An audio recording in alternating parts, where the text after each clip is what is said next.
The Strange Motion Way podcast, brought to you by Royal Purple Synthetic Oils. Royal Purple premium synthetic motor oils and high-performance chemicals have been designed to improve performance in all conditions and provide cleaner operation, better mileage, and decreased oil change frequency. That means less oil changes. With products available for your gasoline and diesel engines, Royal Purple is the obvious choice for your performance needs. Drive with Royal Purple, the synthetic expert.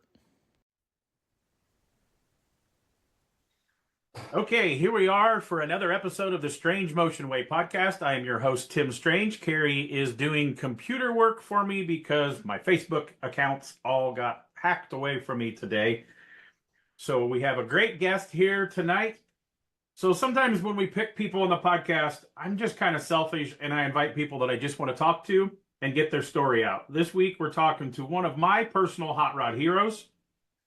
He started hitting magazines in the late 70s. I remember, as I got a little older, because I was born in the 70s, string of magazines features just kept coming from this guy and continuing up to today. He's competed for the AMBR. He's competed for the Riddler. He's got a Good Guys Street Rod of the Year, several top 5 finalists for Good Guys of the Year, 2018 NSRA Elite Builder of the Year. He's built, to me, kind of more contemporary hot rods, but his projects are still built the old school way by hand. I've not seen a lot of 3D printed modern stuff on his projects, and I really like that. He recently sold the business, but he is still there working long hours whenever I reach out to him. It's kind of like he just came with the building and they can't get rid of him.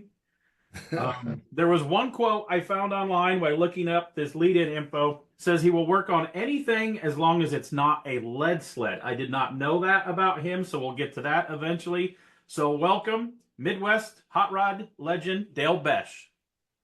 Hi, Tim. How you doing? Good. That was a pretty good description there leading in, huh? Yeah, it was. You did pretty well. So we're going to go way back, and I like to get everybody's beginning stories, how they got into cars, if it was their dad or their uncle. So when did you get gravitated towards cars? Of course, you grew up a little bit earlier generation than me, and you were lucky that the stuff off the showroom lot back then was cool stuff and kind of factory hot rods or styled very well. So how did you get into it? Well, I kind of grew into it because my dad and his brother started this body shop that I own here, doing collision work in 1946, right after World War II. And that's the same building that you're in, sitting there tonight. That's where I'm at now. Wow. Now, well, not exactly, but when I bought it from them, we were in this building. Okay. But they were in some other ones before that. But yeah, so I always just like car stuff. I don't really know where it came from, but that's what I played with. And I couldn't wait to get a model car to be able to build it. That was exciting for me. And my family didn't have a whole lot growing up. So I painted my bike very often at the shop because I could do it. And that's how I learned how to paint. Mm-hmm. So I painted model cars first down there and melted them because the paint thinner ate the plastic. Didn't realize that didn't work. When you painted a model car, did you wait for them to dry when you figured out the paint?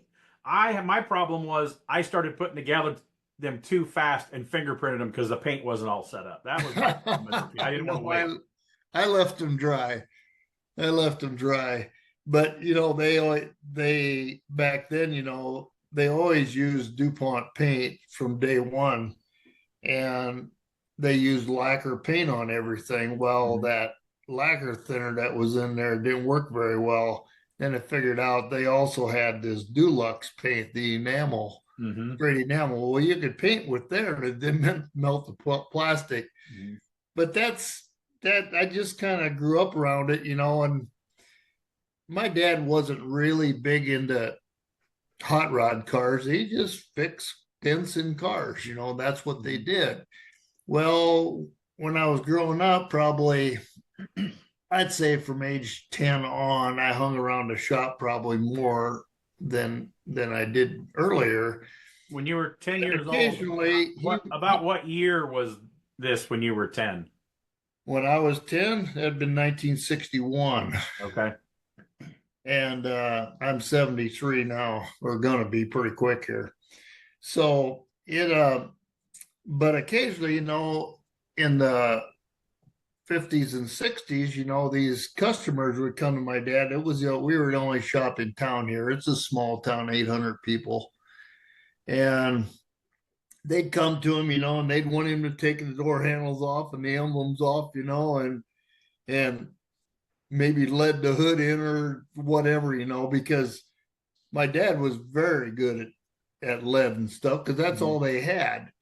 And he couldn't wait to get rid of that crap, he said, when they came out with plastic because it was easy, Yeah. And so I was just self-learned, and I was allowed to play down there. And in 1963, my dad and his brother and two other brothers bought a Ford dealership here in Humphrey. And that's where my Ford connection came in at, where I kind of like that kind of product. But that allowed me to be able to be into the mechanic side too, go over to the Ford garage.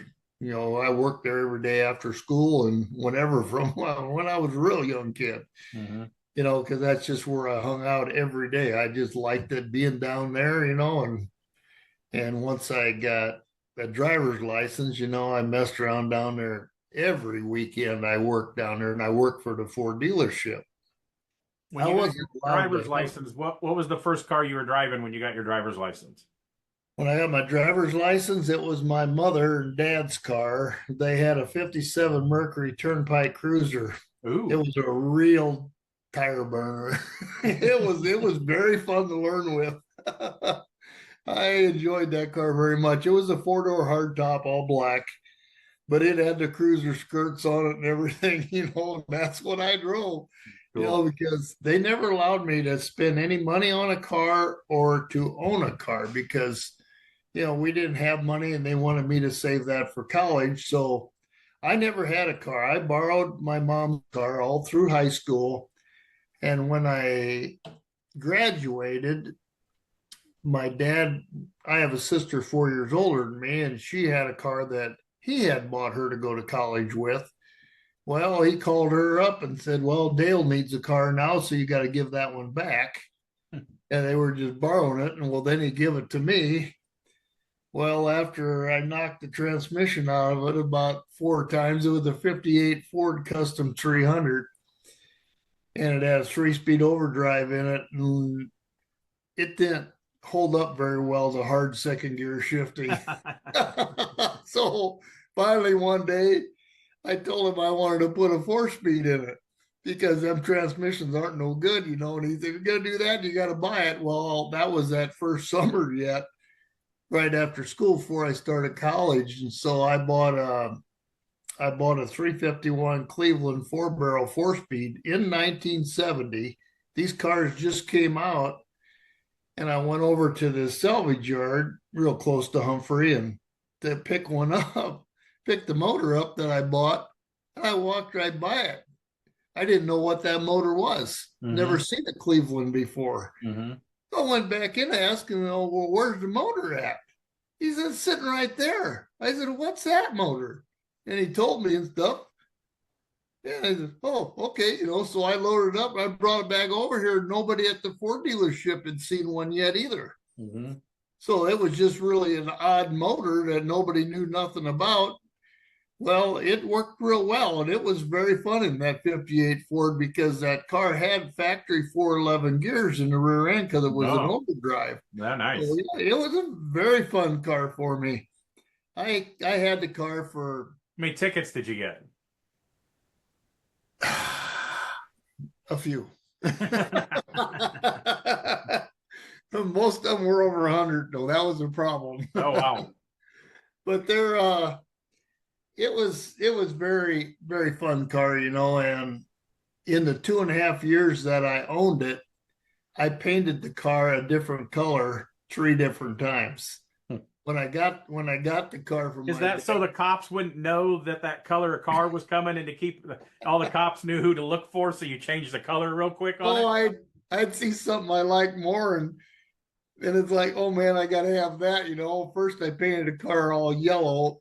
It was tan and white when originally, and I painted it yellow and had a black hood on it. And then all of a sudden Cadillac came out in 70, I think it was, and they had some metallic dark green colored. Oh man, I thought that was so neat. I want to paint my car that color. So I just sat it down one weekend and painted it again. I painted it green. And then I decided I seen metal flake paint for the first time. And it's like, oh my God, that's the coolest stuff I ever seen, So I figured out how to paint it. I had to go to Omaha to buy the paint. There's a distributor for House of Color paint down there, and he told me how to do it and stuff. And so I came home and experimented a little bit, and I painted my car with the biggest flake that they sold. And it was a full coverage red metal flake car, and it was raised in 1970. Cars were jacked up pretty high, and I had it as high as I could get it with hijackers and as many of them spacers that I could crank into the front spring, that's what I had. So we drove that. Did you have different wheels on it too? And did I have wheels on it? Yeah. Yes, I had Keystones on that one. Oh, my mom always loved Keystones. Yeah, I thought they were pretty neat, and that's what I had on that one. And I dated my wife that I have now. When she was 15 and I was 16, we started dating and got married in 72. And I decided then that I really probably needed more of a family car instead of that thing, I had, so I sold it and we bought a 67 LTD. It was a two-door hardtop Brougham model. It had a little short quarter windows and stuff. It was a really nice car. It was all black. A super cool car, and it wasn't that old in 74. It was a 67. And so I fixed that thing all up. I bought it wrecked and fixed it up. And we drove it 3 months, and I just could not stand it. I just hated it. So I sold the car. That was our only transportation we had. We were building a new house, and I was building it myself. I had somebody put up 2x4 studs, and that was it. And then I did the rest of the house, and that's the home we still live in. And so I was doing that, and I sold the car.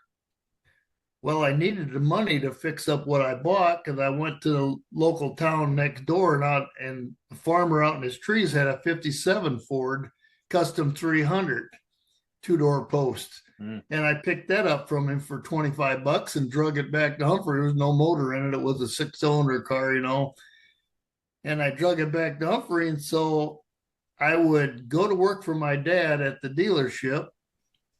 And then as soon as we get off work at 5:30, I'd go home and I would work on the house until it got dark. I couldn't see anything anymore. Then I'd walk back downtown and I'd work on that 57 Ford till about midnight. Then do it all over again the next day until I got it done.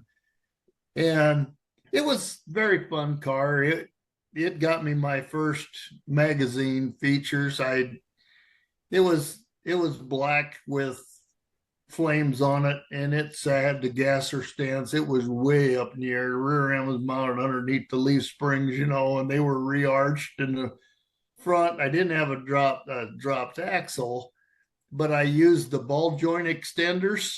They're 5 inches tall, and you could put them on your upper control arm, and swing it down. So you just cut the spring pocket out of the lower control arm and tipped it at an angle that would work. And then hook it all up and go. And we drove that car a lot. It had a big FE Ford in it that had a lot of power, and it was fun. And we drove it over to the first Street Machine Nationals in Des Moines, Iowa. That was in 1975.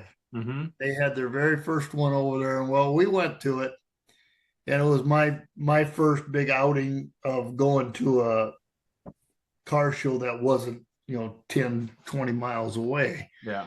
And it was very fun, very exciting. I got 3 car features out of it, 3 different magazines. It was very, very popular car over there. And that kind of got me. What magazines was it in, and what year I was it don't in? even remember. I have one at home. Another one I never did find, but I got to see it. Somebody showed it to me. Because I have And a then, very extensive vintage car magazine collection. So I yeah, was like, oh, I could go back and find this. there was, and then another magazine, it had a pretty good size shot of it, in there. And then a little right up below it on the third one. But we really enjoyed it. That same show, I took a 63 Corvette split window over there also that I had done for one of my classmates in school. And I painted it silver metal flake. Mm-hmm. And I put candy colored panels on the doors and the Oh, quarters, wow. different colors, and painted ribbons all down the side of it and everything. And it was a really cool car. And eventually it got, when the Corvettes got so dang valuable, somebody in Lincoln, Nebraska bought it and restored it. To me, the split window is the holy grail of the vets to me, and especially Yes. if it was customized. There was a local guy by us. He had like a 67 vet convertible with a lift off top, fender flares on it, side pipes, and he owned a local little museum. And, that stuff wasn't big money back then. So he had a whole bunch of cars. And it had George Sedlak painted it, which George did. He was from Rock Island, Illinois, and did a lot of Evel Knievel's bikes, like majority of Evel Knievel's bikes. And this had a thumper mural on the rear deck, and it also had ribbons down the side. I've done a lot of custom painting, but I've never had to paint a ribbon before. So I that, actually did that same type of paint work on a cab over semi one time. And it was all silver flake and it had candy colors all over it, probably 6 different candy colors, and a lot of shading. And, that's how everybody was painting stuff at the time. And well, I jumped right in on any paint, and whatever was going on, I was there because I loved it. Back then, it was all about painting, and I really wasn't building cars here. I was painting cars, do the body work and paint them, and that's really what happened on a lot of cars. Nobody did the underneath of cars. yeah.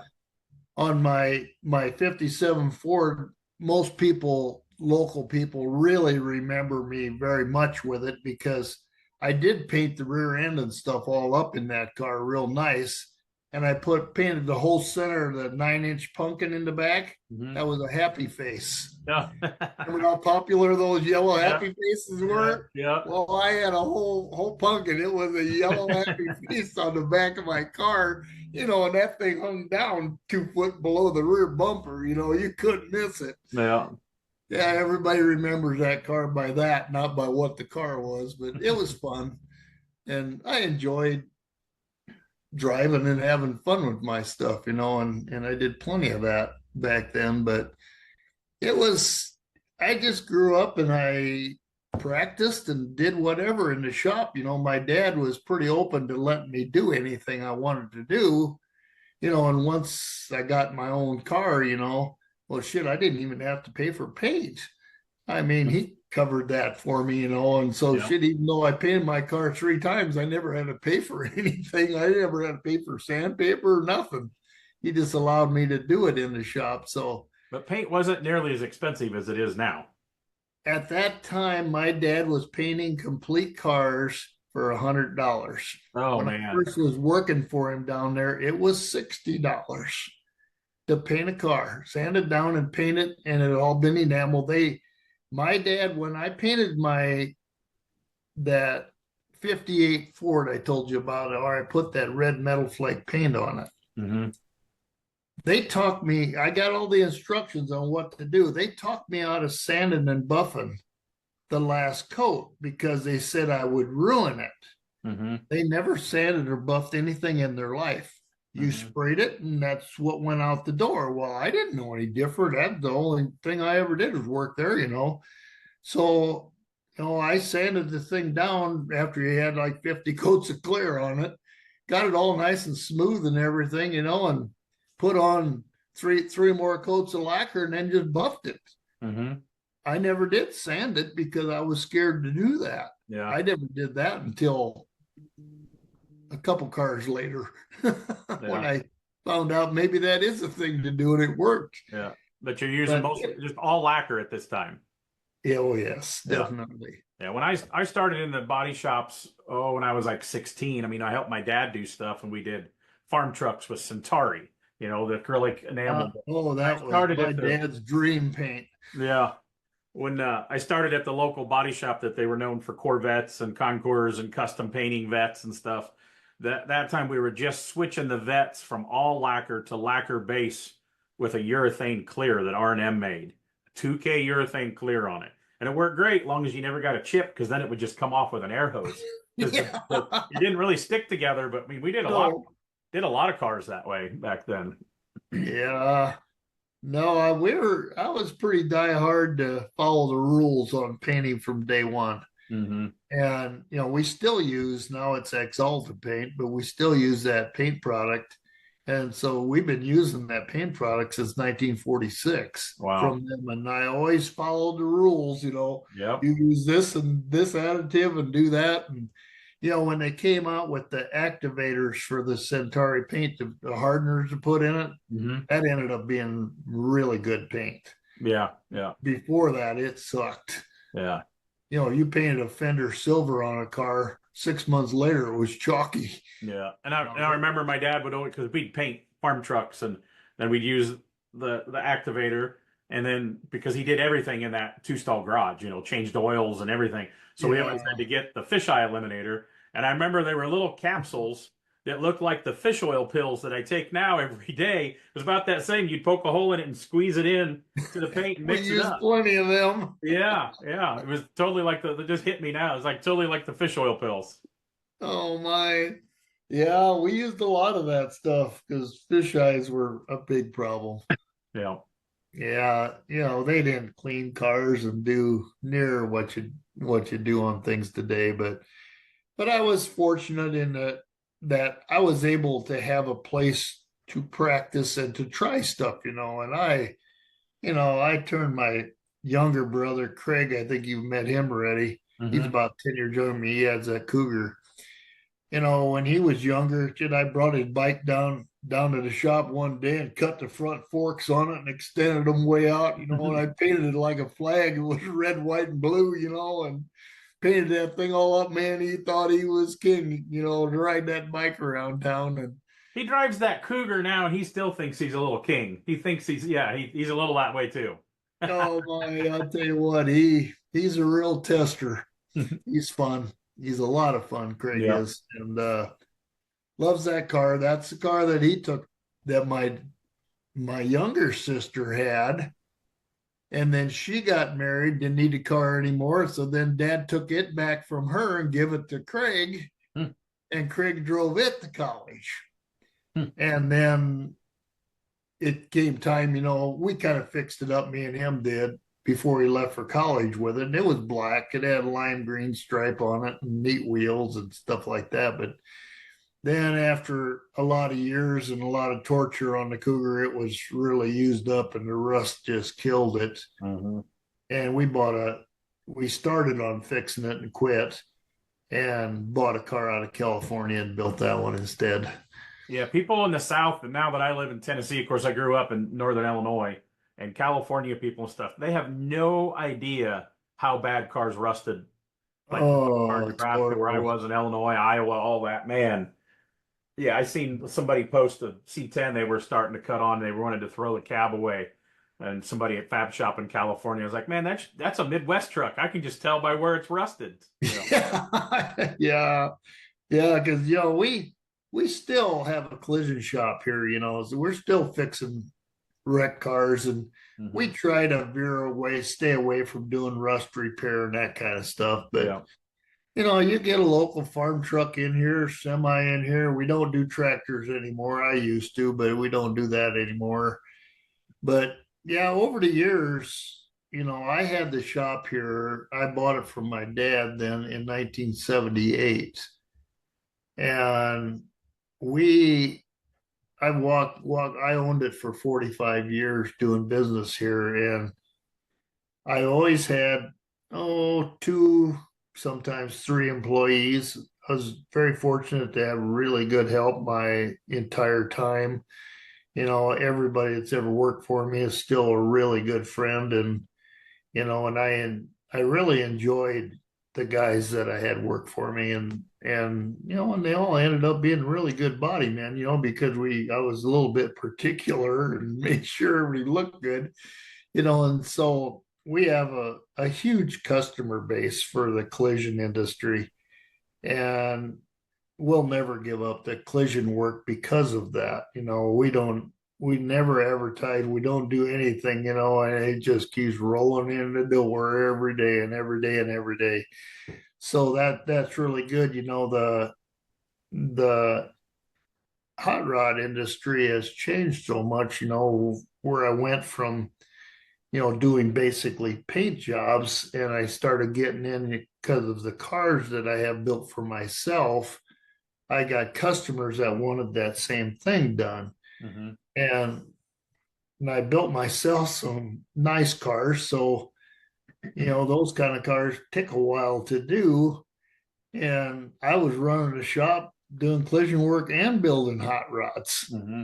So I remember one of your first cars, which I've been sorting magazines since forever time this year, sort a couple here and there and putting them in shelves. And I found odd actions from like, what was it, 83 or 4, and you had that yellow 33 or 34 Vicky in it. That was the 34 Vic that was in that one. So were you doing much customer full builds yet at this time, or mostly just painting hot rods? Well, I started to do full builds after that car. That thing hit a lot. You got a lot of press on that car. That's like, of course, I was really popular. No offense, but I think if that was an 83, I was only 12 years old, but I was still a magazine kid that memorized all the stuff. You just waited till that new magazine come every month. Yeah, that was 83 when I got that car done. And I remember that car, and that car always stuck in my mind. And I had before that one, I built a 56 F100 black with flames that was on the cover of Trucking magazine. Oh, okay. And I drove it out. What did I have on it for wheels?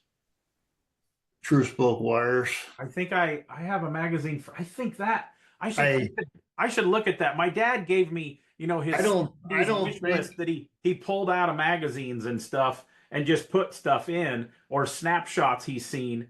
I probably had somewhere around $1,000 invested in that pickup. Oh, wow. I bought it where the local trucker guy here in town had an F800 semi, and he'd give me anything I wanted off it because it was used up. They had all the miles on they could use on it, and they had junked it, it was sitting in their junkyard. So I got the cab and the hood and the radiator support and all that stuff off there. And then my dad owning a Ford dealership, I bought brand new front valence, bumpers, running boards, entire box, the tailgate, everything, the rear bumper, all the brackets. I bought all that stuff brand new, and it never cost nothing because, I got it at dealer cost. Yeah, yeah. And I built that truck in 6 months, it was a really, really nice truck. I had a Cleveland in it with a tunnel ram on it, and I took a hacksaw, cut with a hacksaw. We never had any tools to speak of, and I didn't know they made all this handy stuff. So I hacksawed the top of that intake manifold off and got a plate of aluminum, welded it, had somebody welded on there for me that could do aluminum welding. And then I bored holes in it, and I put a 6-pack off a 340 Chrysler. I put 3 carburetors on. You hacksawed the top of the tunnel ram. How many hacksaw blades did that take? Not as many as it did to do the wheels. You won't get this one. I buy this set of rims off a Dodge van, full-size Dodge van, and they are covered with rust. True spokes. They were all 15 by 7s all the way around.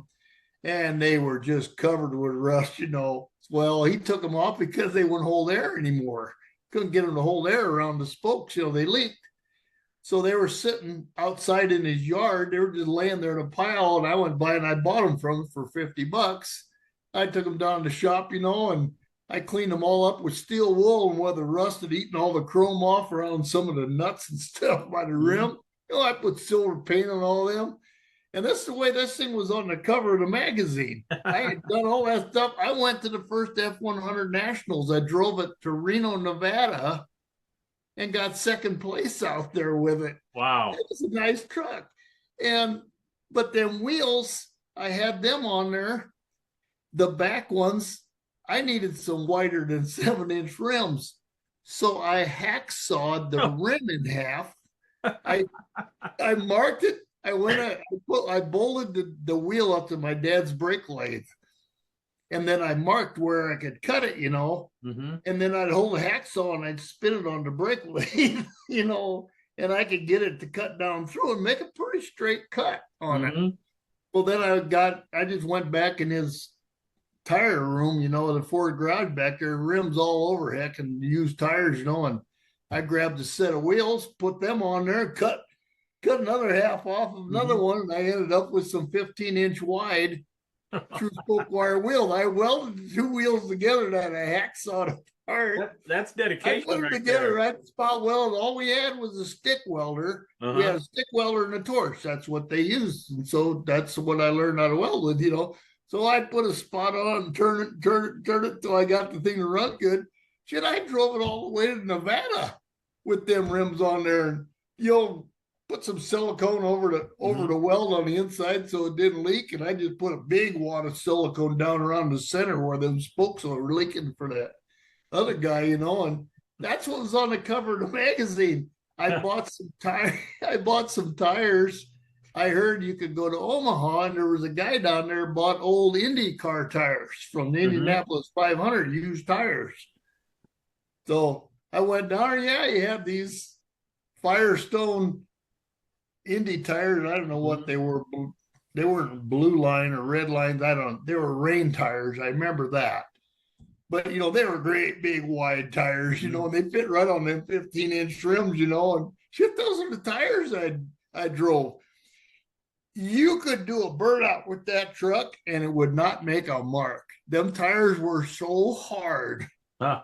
It just goes, it won't smoke, it won't do nothing. But I drove and I never did wear the tires out. I mean, they were good, they lasted forever on there for me. But yeah, I didn't have anything invested in the truck, I could do it quick and easy, and it was fun truck, very neat. Had a crushed velvet seats sewed up in it and diamond shapes, that was popular back then. And a lady here in town that did couches, she did that for me. That cost me $50 to cover the seat. Yeah, back then, if you got true spokes, you pretty much had to have crushed velvet. So I still love true spokes. I'd love to build a car with true spokes, but a couple buddies, their dads had cars with true spokes, and we always got stuck cleaning them. True spokes are great as long as you don't have to clean them, because they're not fun to clean. Get the toothbrush out. Yeah. It's pretty good that way. Yeah. No, it was fun. So basically, I was always a pretty budget builder, and when I built my 34 Victoria, a really good friend of mine now, I didn't know him at the time, in Lincoln, Nebraska, this Ford dealer from Ceresco took me over to his house to show me this 32 Ford chassis that he had. Oh my, it was Jack Linden in Lincoln, Nebraska, and that chassis was all chrome plated, and oh my God, that was so cool. I got to have that. So I went back home and I was building that 34 Vic, and I got a hold of Jack, and we took all the stuff down to Kansas City to this motorcycle guy, and he would do the polishing home, take it to the platers where he worked during the day and get it all plated. That plating is still all on that 34 underneath. Anything that unbolted got plated on that car. And it's all perfect yet. It's in Kansas City now. It's around all the time. A guy by the name of Greg Dink owns it now, and and he drives the heck out of car, got over 100,000 miles on it. I mean, it's just perfect yet. The car's never been repainted, nothing. It's still got the old lacquer paint that I put on in '83, and it's And perfect. lacquer works good. You just got to take care of it. Well, you can't get excited applying it. You got to let every coat sit. Mm-hmm. And somebody had told me that one time, and I'd wait an hour between coats when I paint lacquer on a car where you're getting a lot of build on it, to sand and buff it. That car was supposed to be red candy, House of Color candy. I candied it twice. Took a razor blade to the door jambs and peeled the paint off it because it was blotchy. I could not. I was using that chrome yellow for my base color, and I could not get it even. And I had painted probably 60 to 80 candy cars. I could not get it good. I love the color. I stripped it off twice and finally decided, that yellow is pretty good. The chassis was all put together, so I took it all back apart, sanded that red down on the chassis, and painted it yellow, and painted the car yellow. That's how I ended up with yellow paint. But it was all I thought I was really good at shooting candy paint, and that one I just could not make it happen. Yeah, I mean, even back then, the technology wasn't as good on that stuff. So each batch was probably, you might have reordered that red candy and it might have sprayed totally different. Because still today, that stuff, I've tried a paint brand that I won't say, but I won't use it. And every quart that I got sprayed different. I don't know if they're just the guy mixing it, don't know what the hell he's doing. But yeah, especially back then with, the scales weren't as precise. So yeah, you might have reordered that a month later and it might have been totally different. Yeah, it just didn't look even enough, and I just couldn't live with that on my cars. We stripped it. What a nightmare. I remember one of the first local, oh man, like, I don't know what it was, a Tri-5 or something that was candy red. When I was a little kid, before I had my driver's license, I'd go to all the local rod runs with my uncle and my dad and stuff. And everybody's like, man, look at that candy red, how beautiful that is. And even as like a 12-year-old back then, I was just like, no, it looks terrible because they didn't walk the car. I learned that, read magazines and stuff. So, the doors, all the seats were way darker because there was more, double the coats on it. And I was like, man, get back and look at that in the sun. It's, it looks like a quilt. It's got so many different colors of candy on it. Yeah. That was, you had to really be good at walking. Mm-hmm. But I enjoyed painting this stuff. It was fun at the time when I was reading. Now I much more prefer fabricating stuff. I like doing that a lot more than painting anymore. Yeah, whenever I got a buddy painting their cars, a couple buddies are painting cars here, getting ready for, AMBR and stuff like that. And I always say, wish them luck on and I always say, quote, throwing chemicals through the air day, because that's all you're doing. It's a roll of the dice, I say, every time you paint. And anymore, I get so stressed out when it comes to painting the overall body, man. My wife just knows when it's time. It's like I'm not acting right. I feel like I need to go to the bathroom all the time. It's like stresses me out, man. Yeah, it was always exciting to me. All that stuff that I painted that I told you about and did, we never ever had a paint room here. It's just the middle of the body shop. You just wet the floor down, start painting. Yeah. The car nose to the floor, and when you set a fan by a door and opened another one and just painted. I know some people that still do that. I won't call them out online, but a lot of people, that's the younger guys, they call me, what do I need? I'm going to build a shop, or whatever. I'm going to start my own place. And I was like, I got a couple shops you need to look at and visit if you think you need that $100,000 paint booth. So, yeah, I know one guy that we both know who he is, and very high-end builder. He paints in a two-stall garage. That's all they do in that two-stall garage, because they have all these two-stall garage lined up. The one's Bondo and primer room, and then they have one that says paint room with the overhead door tracks above the car. And yeah, they've won every big award that you can think of in the industry, and they don't have a big paint booth. So yeah, you can get by with it. The best paint booth I ever sprayed in was one of the Chevy dealerships I worked at. Was an old brick room. Yeah. So it was airtight because it was concrete block. Yeah. And that was the best paint room I've ever painted in, I think. We got a really good one here. We had I had hired somebody to do some work on my building, and they started my building on fire. Oh shit. And it was the paint room that burned up. And well, then the fire marshal come in, and we kind of got forced into, we had to have, and the insurance companies got to the point where they wouldn't insure you because your booth wasn't UL rated. It was home built, and so it was getting tough to get insurance. And so I had to add on to my shop a huge building and put a paint booth in it. And I bought a really good one. It's got the air makeup on top of it. And it's 30 foot long and 16 foot wide. And I mean, it's a nice booth. It's all pressurized and just incredible to paint in. I decided I'm going to do one thing for myself in this life, and I'm going to have me the best paint booth there is. Yeah, painters like a good place to paint. They definitely do. Oh, it's fantastic. It's the most wonderful thing that I ever did. But yeah, that's been a big part of my life was painting. I did a lot of it now. If I don't ever have to paint again, that's fine. I just build stuff. I just love fabricating stuff and doing metal work and that stuff. That's fun. So after the yellow Vicky, what was next on the string of cars? 2 years later, I had a 33 Vic done, a yellow one. It's in Tacoma, Washington. It's still in the magazines all the time. It just the paint on it is, I don't know what he said, 30 some years old, and it won best paint at one of the great big shows someplace. And it's just yellow lacquer again. It's lucite that's on it, and but I painted it the same yellow as the 34, except I put a white interior in this one, where the other one had a black interior in it, the 34 did. But no, I bought a rear bustle of a 33 Vic.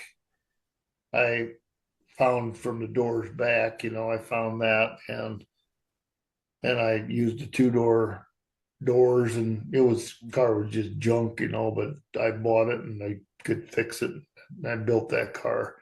And it was very, very, very neat car. It's all independent suspension. I had some of the first real knockoff wheels in the United States on it.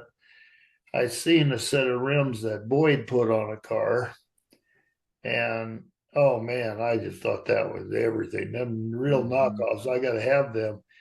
I think it was the place, it was out of Canada, maybe Subarber or something like that. I've been going through my old magazines, and yeah, I remember seeing that ad now, and they made the engine dress up. They made a bunch of billet parts. Yeah. And I got a hold of them, and they built my knockoff wheels that were on that car.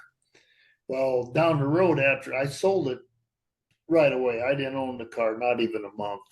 And I sold it to a guy from Tacoma, Washington. And he was a drywall, and I got stupid money out of the car.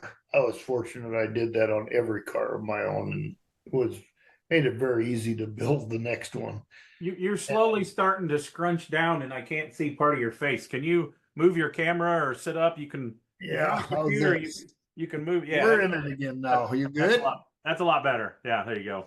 Okay, and so he took it. I had put a 9-inch rear end in it that I had quarter elliptic springs, like all set up like a triangulated 4-bar. My lower springs were the lower bars, and it worked really good. Very neat. Well, Fred decided he wanted something a little flashier, and he dropped it off. He'd go to Arizona every winter, and he dropped it off at Boyd Coddington's, and Boyd stuck an independent rear in it, all plated in the back. It was Kugel, and he put that in the back, and then at the same time he was there, they machined a new set of wheels for it, exactly like I had got for it, which were 15s. They machined 17-inch rims for it. And that's what's on it today. I mean, the car is really a popular car. If you're watching Good Guys, it shows up every once in a while. They're always at that Spokane show up there in Washington. and he died, but his son owns the car now, and it gets used a lot. But it's it's a really, really nice 33 Victoria. And so I built that. When I sold that, I immediately started on the next one, which was that Woody that I built. That's the one behind you on the wall. Yeah. Yeah, I gotta look what's up there. Yeah, that two-door 41 Woody that I built. I had bought that car, and I tried to talk somebody into building that thing, and everybody said you're nuts. I couldn't get anybody even interested, so I decided to do it for myself. Yeah, Woody's. We talked about this a week or so ago when I hit you up about being on the podcast. Woody's. I imagine they were easier back then, but you obviously had trouble finding a customer. I recently had a '50 Ford Woody project. The sheet metal was excellent on, except for the rockers, and it needed all the wood kit, which you can still get. And I realized Woody people now either are older guys that have been there, done that, they already had it, they're not doing another one, or the people want nothing to do with wood and they can't comprehend. You can buy the kit to put it together. Yeah. And I finally sold the shell to a guy, and I kind of wish now I would have kept it, but I'm not a very good woodworker. If my grandpa was still alive, he was a cabinet maker and a construction guy, I would have done a Woody with my grandpa. I would have, that was thought. I took that 41, and I cut I just had the body was, the metal was very good on this car I got, but all the wood was rotted off of it. There wasn't hardly anything there, but all the hinges, all that stuff was laying in the car yet, but the wood's gone. And so I buy it from this guy. He said, "Oh yeah, by the way," he said, "I got some panels for it, and you want them, you can have them." He said, "Well, he bought a 47 Woody that had been rolled over. And one back door, the top of the door was broke off, but it had lots of good parts, and stuff. And I brought that back, and it's like, I don't want to use them. I'm going to make a two-door, So I chopped the windshield on it and leaned the top of the windshield above that, leaned that back, and kind of stood back and looked at it and sectioned the hood and did all the metal work I'd had on it, got it all in primer. And then I took a great big old piece of cardboard that I got, and I kind of drew what I wanted on it. And so I got a hold of the wooden car out there, Doug, and when I went out there, I loaded the car up, and there was 7 of us guys went on this trip. We were gone 10 days and did the hot rod tour in California, but dropped my car off at the wooden car first.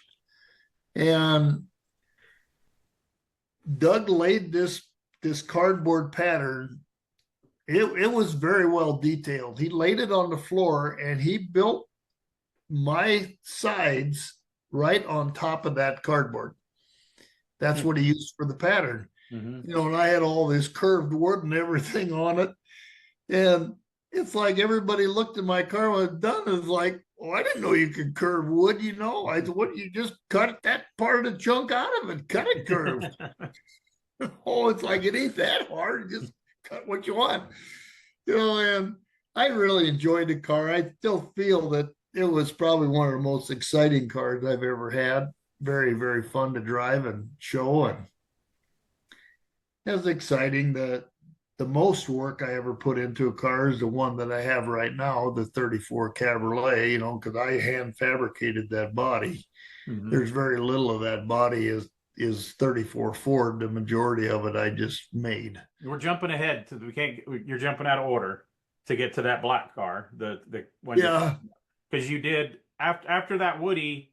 I know I want to talk about the 32 Vicky that was a Riddler contender. When did that come? Those are customer cars. All these other ones are my own personal car. Yeah, we got to talk about customer cars too. Oh yeah, well, there's lots and lots and lots of them. But yeah, the 32 Vic I built for Jim Harmon. I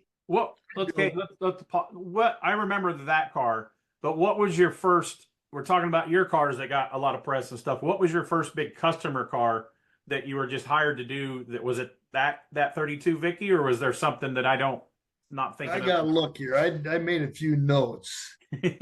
I think it was probably the most popular was probably that 68 Camaro that I built, and I took it to Indy.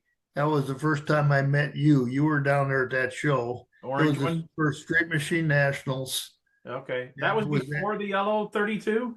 Oh yeah, Oh, well, okay. almost at the same time. Okay. Okay. They were only maybe 2 years apart. Okay.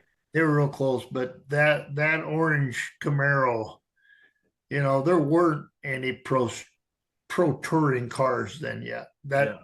That was nobody ever heard of the pro touring. It was the big fat tired pro street cars. Mhm.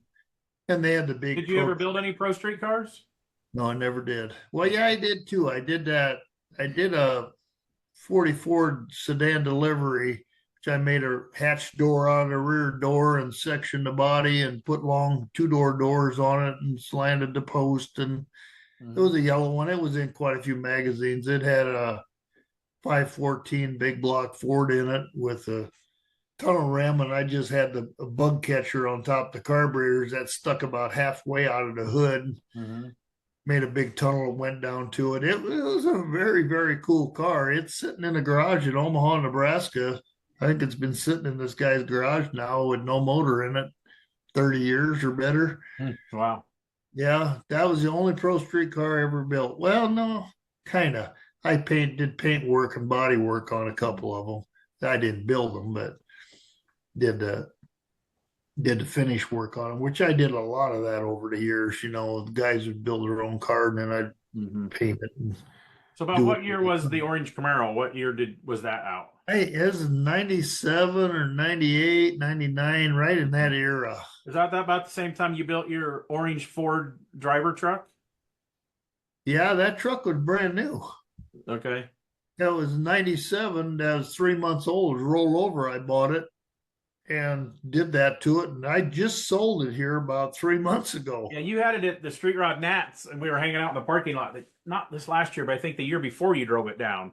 Yeah. I forgot about all the metal moving that you did on that. It was, pearl orange and billet wheels and lowered and had a little wing on the back end and yeah, that I was put that was a neat truck. those 20-inch wheels on there. That was a big deal. Nobody had 20-inch wheels yet. That was really something new in 97. Yeah, Because we did a 51 DeSoto. It was done in 97, so I probably bought stuff in 95. And at that time I wanted 17s because you couldn't in 95 you couldn't get hardly tires for the 20s unless you had a lot more money than I did. And I remember going to 3 different hot rod parts selling places to buy these Billet Specialties 17-inch wheels. And yeah, nobody would sell them to me, the old street rod parts, because like, oh, we don't want to be involved in this flash in the pan. But here I am. I'm gonna fall back on my word. You remember S&S Rod Shop out of Bettendorf, Iowa, sold a lot of parts. Jay. oh, I know Jay real well. What was Jay's last name? Oh, I don't know. He was a GM engineer before he Yeah, but started. when I went to auto body school, the house that he kept all these parts in was on the main road that I turned in Bettendorf, Iowa, and go to the body I've shop. been in it. I'd stop and see him all the time. As a young single man, I was like, man, he's got it made. He's got car parts in the refrigerator. He's got car parts. I know it.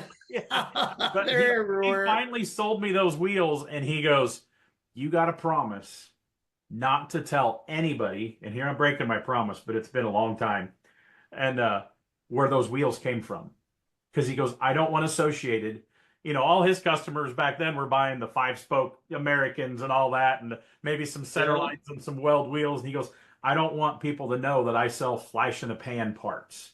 Because these big wheels are not going to last, Tim. He just told me that. And I was like, now you can't hardly buy a tire for a 17 because they're too small. Yeah.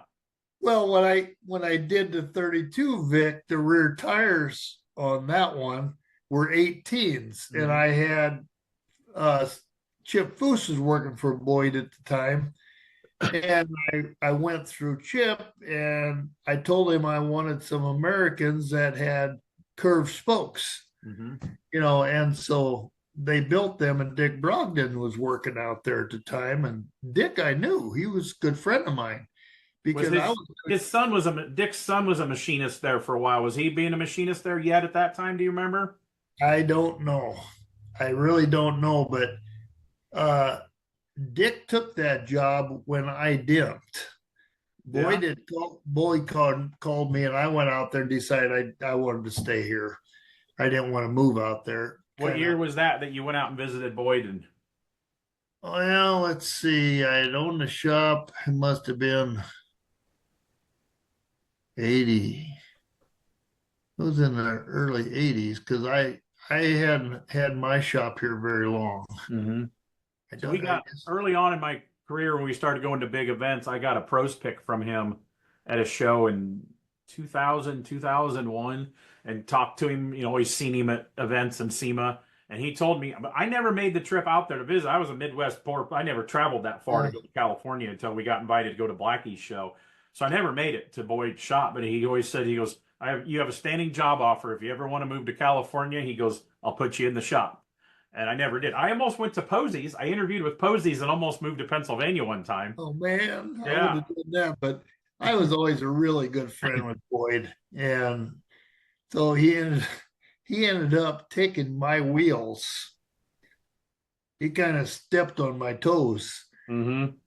And Dick Brogdon told me, he said, God, Dale, he said, I got the two rear centers laying here in the office on the floor. He said, they're killer. They're the neatest wheels we ever built, Dick was telling me. They're real knockoffs with twisted spokes. And well, I wasn't getting them, and I needed them things done. I forget where we were going to show that car. Street Rod Nationals.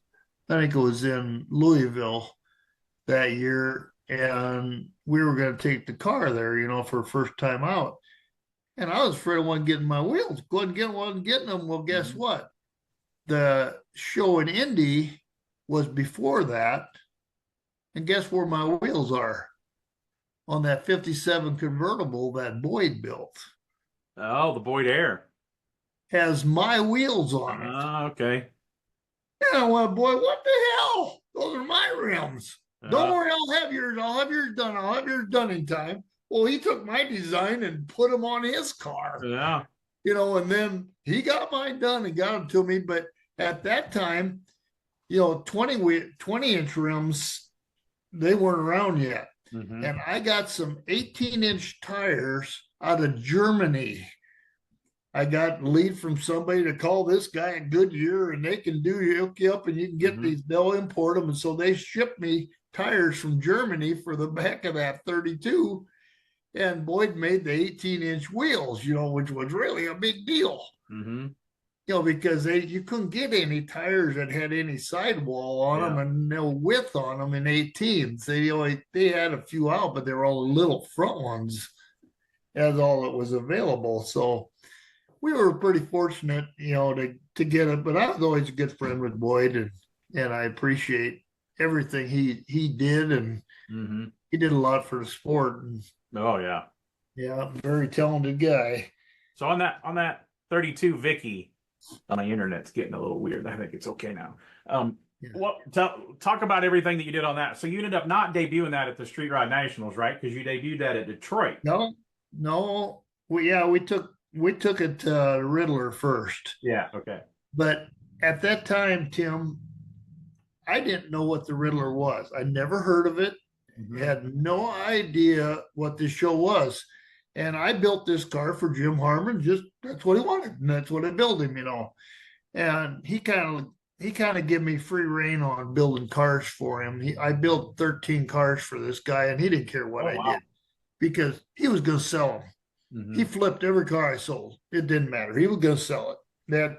And he lives in Lincoln, but he gave me the opportunity to do stuff, and I really appreciate everything he allowed me to do. But he brought me up. He decided he wanted to build a 32 Vic. He says, I'm going to bring you up 32 Vic when you get done with this 57 you're doing. And it was the one that is sitting in Speedway's museum now, that black and green one with the airbrush moldings on it. Oh, yeah, airbrush 150, 57 Yeah, Chevy. I built that for Jim Harmon, and once it got painted, he told me, quit on Dale. I'll have that sold by this weekend. That's cooler than shit, he said. So he called Bill Smith up, and Smith buys this car, doesn't even know what color it is. It was just something I built, so he buys it. And I ended up finishing it for him, which is another long story, but very fun. But anyway, I get that car done, and then Harmon brings me up this 32 Victoria. Oh my God, it was a beautiful car.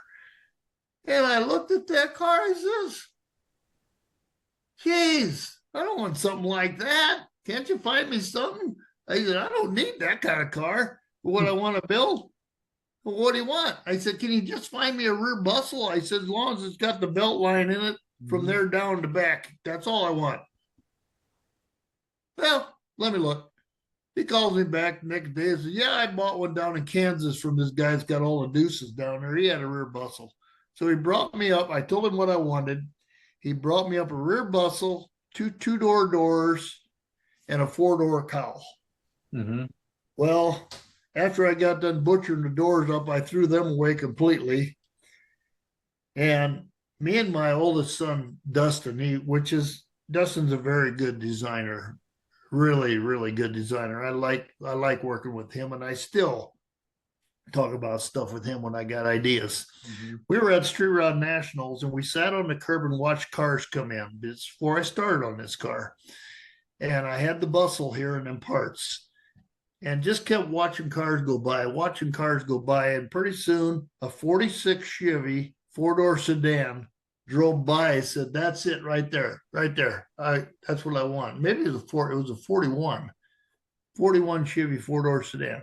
Mm-hmm. So we went and hunted that car down, and then I studied it, and that's what I bought to make that roof for that car. Oh, wow. I've never been a guy that I don't like using an English roller and making panels and stuff. I don't make panels. I just cut them off something else. Mm-hmm. You know, it's easier. Somebody else already made that. They stamped it a GM or Ford. I'm just going to use that part.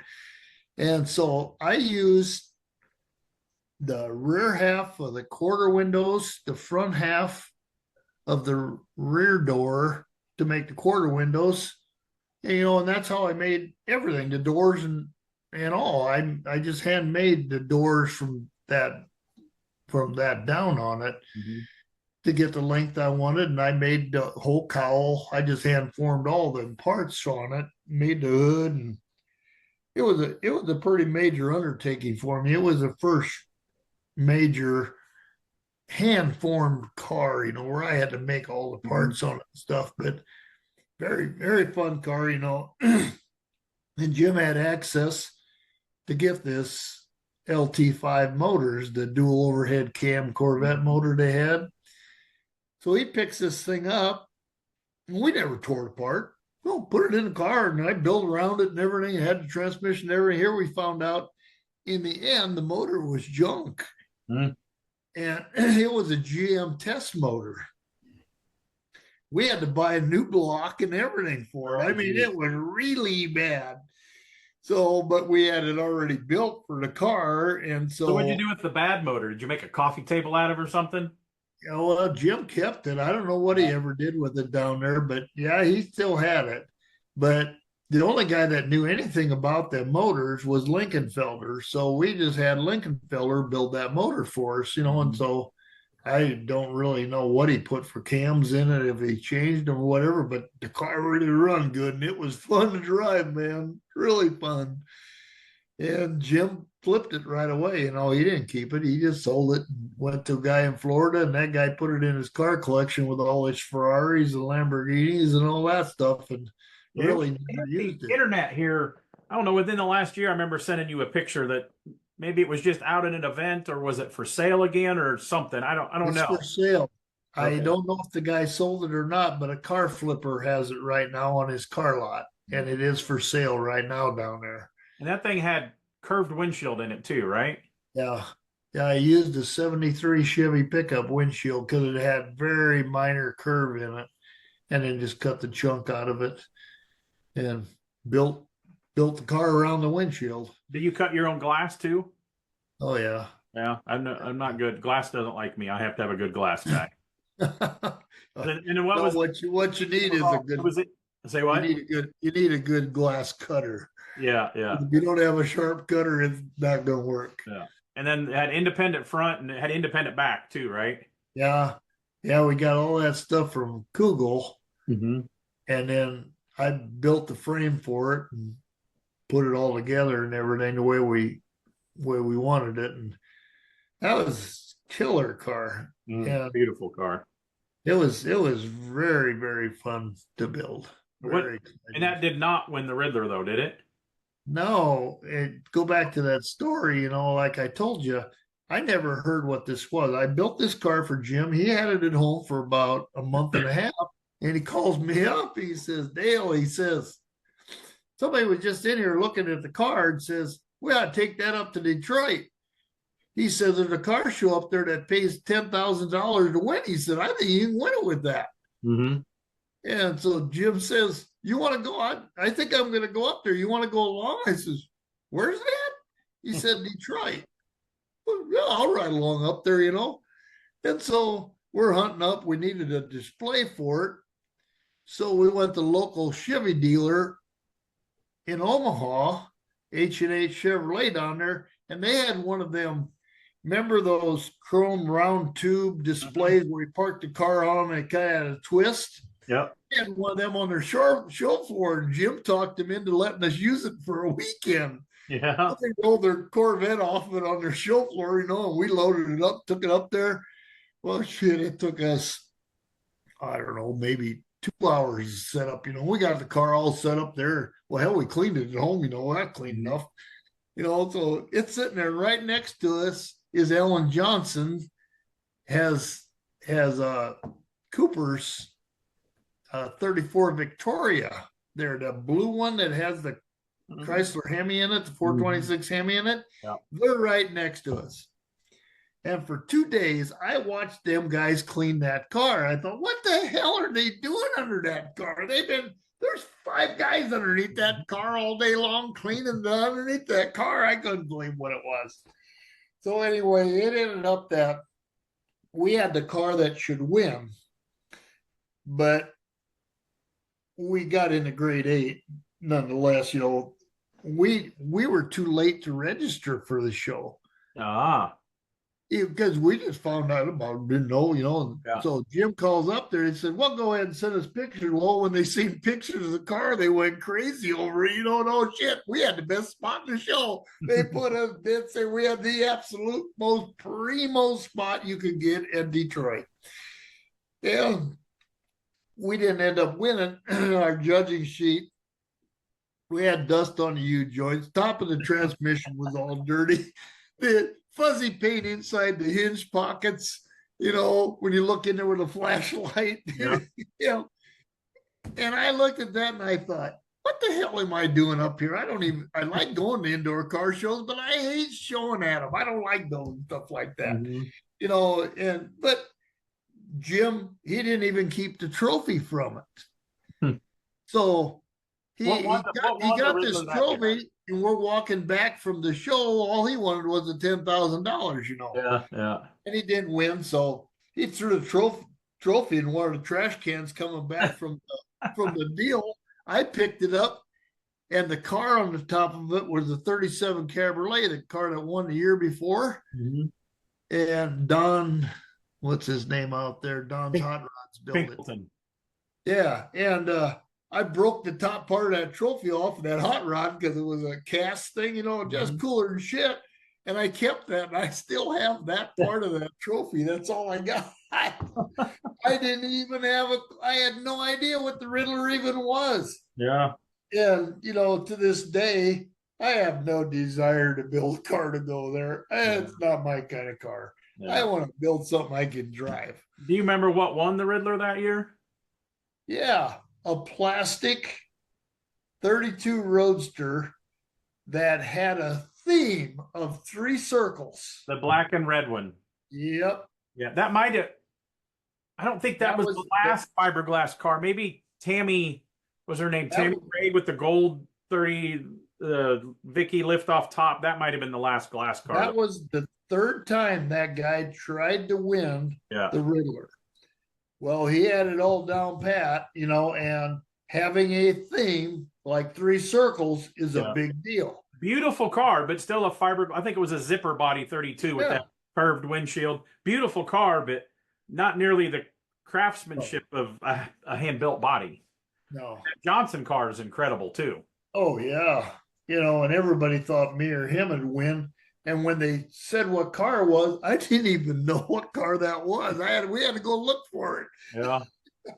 But it's been interesting. Tim, winning is exciting and fun, but just being part of it Mm-hmm. and being able to be involved with all the nice product and the cars and the people that build all these nice cars, it is so exciting. I think we got the most fun sport you can be in. He Mm-hmm. said, because you can walk up and talk with anybody. And I just love this sport. I love seeing the talent that everybody has and what they come up with. If you took a 56 Nomad and give one to every good car builder out there, they'd all come up with new idea. Yeah. And they'd all have their own version of a 56 Nomad. That's the part that I really like. Yeah. Me too. I love seeing the craftsmanship, and the metal workers nowadays is just over the top. Mm-hmm. I mean, guys are so talented. That just takes too much time.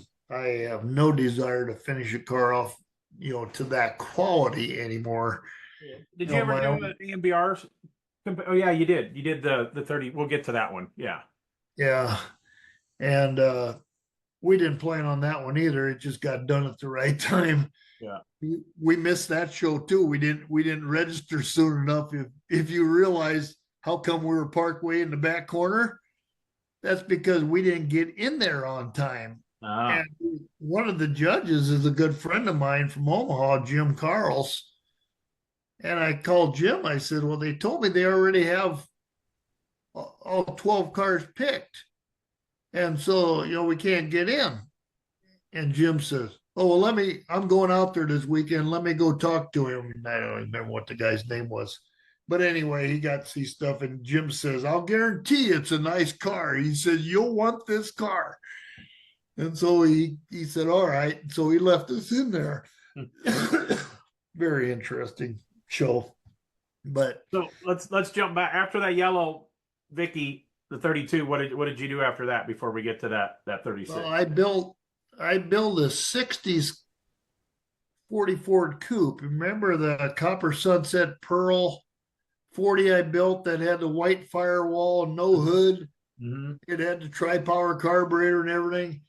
That was something that was my dream car here in Humphrey. There was two guys, they were twins. They bought a 44 two-door sedan and fixed it up and drove around in primer, but it had no white painted firewall and the teardrop knobs everywhere and all that look to it. And I remember them cars when I was riding a bike around town, and I'd look in the windows of it. Oh, wow, look at this. And the humps on the floor were rolled pleated, oh, God, that's so cool, And I just really enjoyed seeing them cars. And so when this guy came to me and he wanted a 60 style 40 Coupe, I was excited as heck to build it because I had them dreams of owning that kind of stuff when I was younger. So that car was very popular. It was on the cover of Rod and Custom, and I don't know, it was in so many magazines that you just can't believe it. And then that car ended up getting stole. Oh, really? He sold it to a guy down in Phoenix, and he was going, and they were going to meet at the Good Guy show, and the guy was going to pick it up, and the guy had given him $50,000 deposit on it. He sold it for lots of money. And Gene got up, I think it was on Friday morning, the guy was going to take it because he was down there on Thursday night. And they went for a ride in the car and everything, and the guy was all excited, went out to eat together and stuff. And then in the morning, that guy was going to pick it up. Well, Gene goes out, car ain't there. It was gone. And well, the car ended up, it got stolen. Don't know by who or what, but the car was gone for 8 years. And they found it in a warehouse. And Gene settled he had good insurance on it. He settled with the insurance company and collected on it. And Gene had lived He's from Superior, Nebraska, but he lived in Tucson for a long time and spent a lot of time in Phoenix. And he had a really good friend down there. I'd build Gene a lot of cars, F-100s, quite a few of them. And this guy was an insurance adjuster and called Gene up one day and says, Gene, he says, I think your car is on a salvage auction. Gene said, what? I know it's your car. He said, and so he sent Gene pictures of it, sure as heck. They had found it, and they recovered it, and it was at a salvage auction.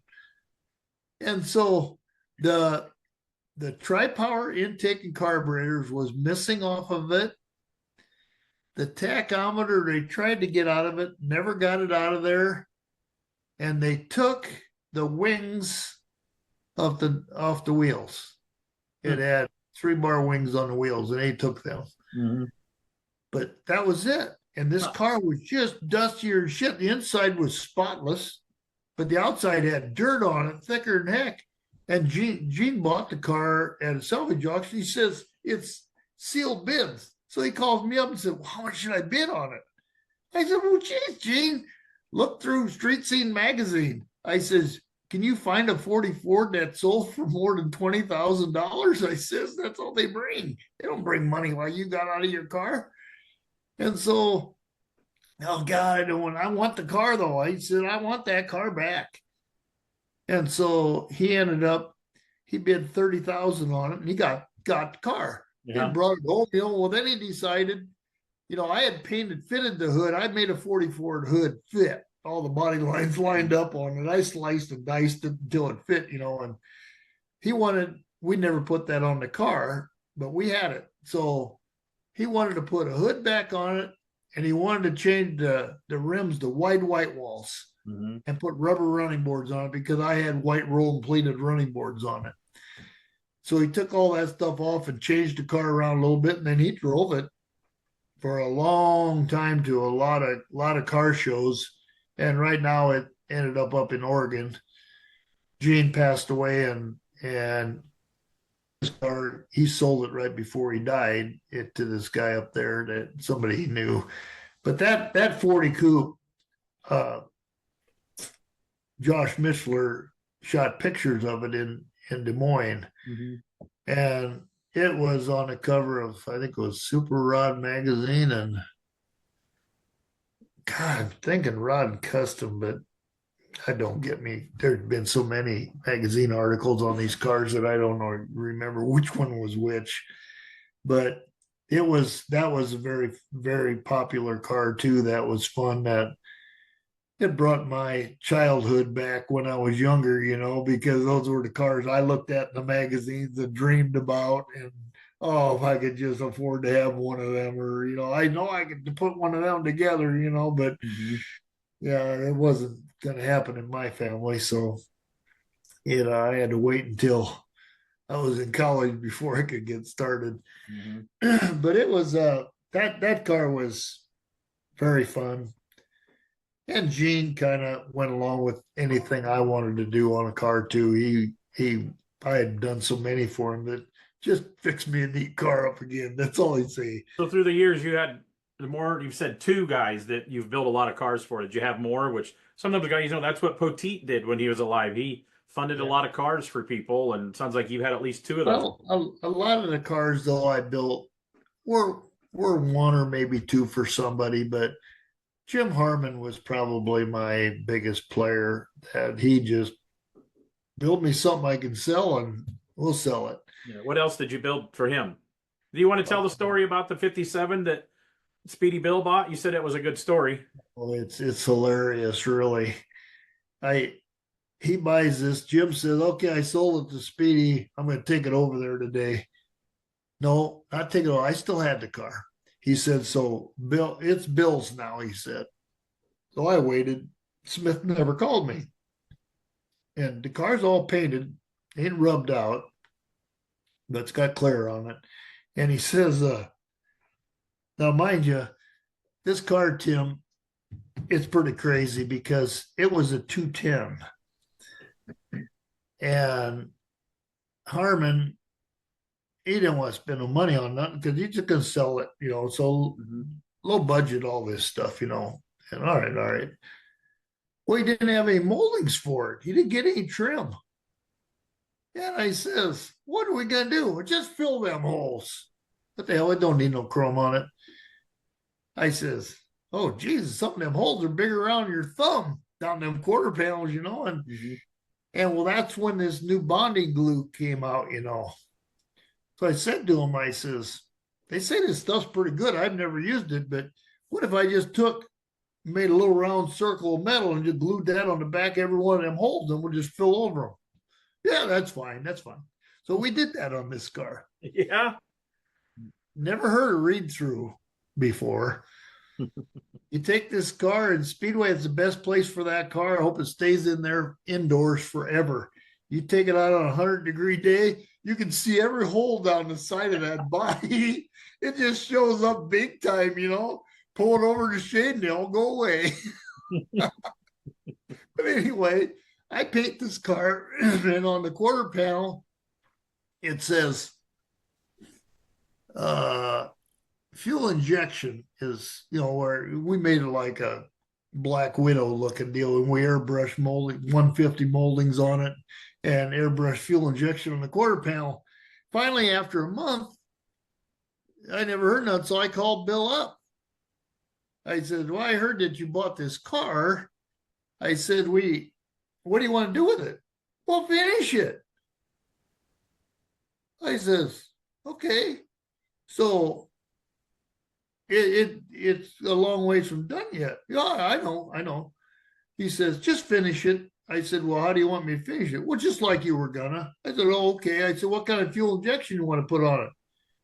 He said, oh, we don't need to put that on there. He said, I'll just send you up a good intake and carburetor. You can stick that on there. I said, you can't do that. It says it's got fuel injection on the back. Smith never ever seen a photo of it. He didn't even know what colors it was. He knew nothing about the car other than it was a 57 Chevy and I built it. Yeah. So that's pretty good though. So then we get this car all done, and finally him and his son Clay, they came up the night before I took it to the poultry shop. That's the first time Bill ever seen the car. And he walked around it, I think maybe 2-3 times, All right, take it down there tomorrow. And left. That's all he said. He told me hi when he walked in the door, and that was it. And he never said anything else. And he's gone. All right. So he asked me because he wanted it upholstered in Nebraska. And I said, okay, Tracy was going to do it. And so I took it down to Tracy, and I told him Tracy wasn't doing car interiors no more. He quit because he was pissed off. All he was getting these crappy cars. Nobody had any money. He was all pissed off. He was working for the auto auction, patching seats. Huh. Cigarette burns and carpet burns, and that's what he was doing and making a living.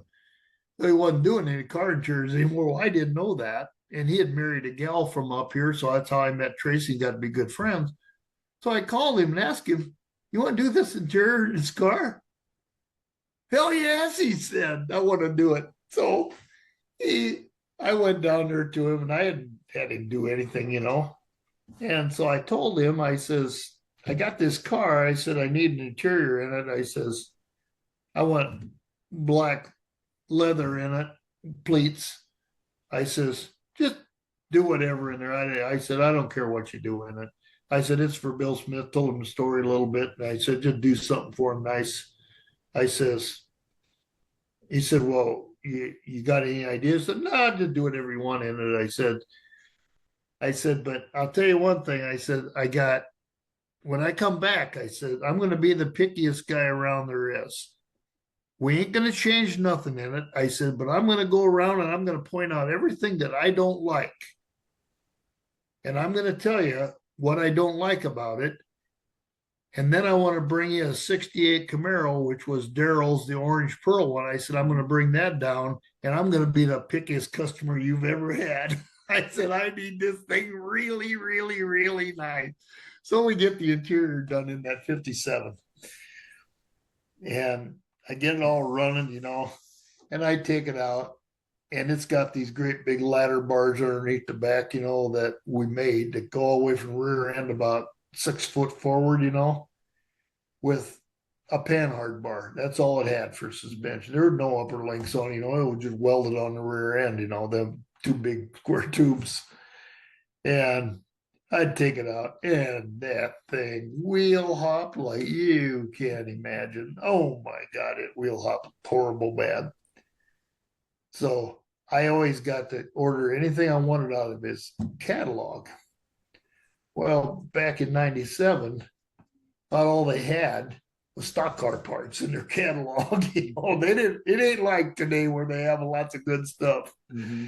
So he didn't have anything I needed in his book. So I'd have to call Jags or Summit to get the parts. Oh my God, that Bill getting pissed off. But he says, what the hell's with these goddamn coilover springs you stuck on my car? How come they cost so much? Why'd I need them? I said, because when I take it out and do a burnout with it, it's just wheel hop. I said, I had to stop it. You guys don't carry nothing to stop that.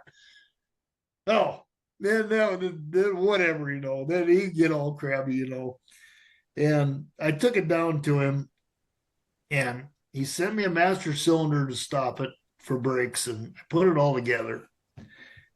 And I called him up. I said, Bill, this car don't stop very good. I said, it ain't got very good brakes on it. And, well, what'd you put on there? And I told him, I said, oh, shit, that works. That's just fine. It had one of them little bitty 7-inch boosters on it, that's about worthless as hell. And it had a 502 big block Chevy in it. Well, they didn't have no vacuum. So I took it down there to him. And it was me and the wife, and we unloaded the car in front of Speedway Motors on a Saturday morning. Nobody around, parking lot, not a car in it, Bill comes out, meets me out there, walks around it. Yep, looks good, he said. He jumps in that thing and he heads east down that parking lot. He got in that car and he shut the door, started up, put it in gear, and just floored that thing. And I mean, that thing really get after it pretty good. We had 456 gears in the back of that car. Mm-hmm. I mean, it really get after it. I mean, he's going sideways and swinging that thing around, when he gets down to the end, he just cranks the steering wheel, steps on the pedal, and just swings the back end around, heads back west to the other end of the lot, does the same damn shit, pulls up by me, he says, perfect. He never did try the brakes. Never did. It was all throttle. It was all throttle with Bill. So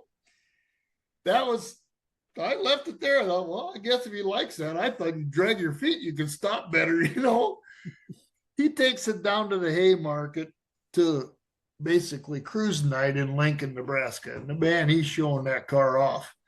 Well, when it's time to leave, the Haymarket's only like 3 blocks long, maybe 4.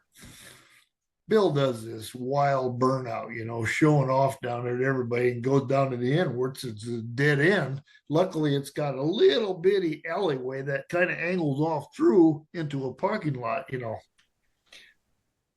Bill got that thing so wound up, he needed to use the brakes on the other end. No brakes, just like I told him. We can't stop this stupid car, Oh my God, the next morning he called me up. Get your ass down there, load this goddamn car up. He said, you can't stop it. He was all wound up. And so we went back down there, loaded the car up. Well, then we tried something else. We ended up using manual brakes on it. And I got good brakes on it for him now. But if that wasn't quite a deal, he just about could have killed some people, And luckily for that little bitty aisle, he was able to navigate it through there and out into that parking lot. And down by the railroad tracks, and there's where he stopped. But he didn't even know what color it was. Didn't care. Didn't care.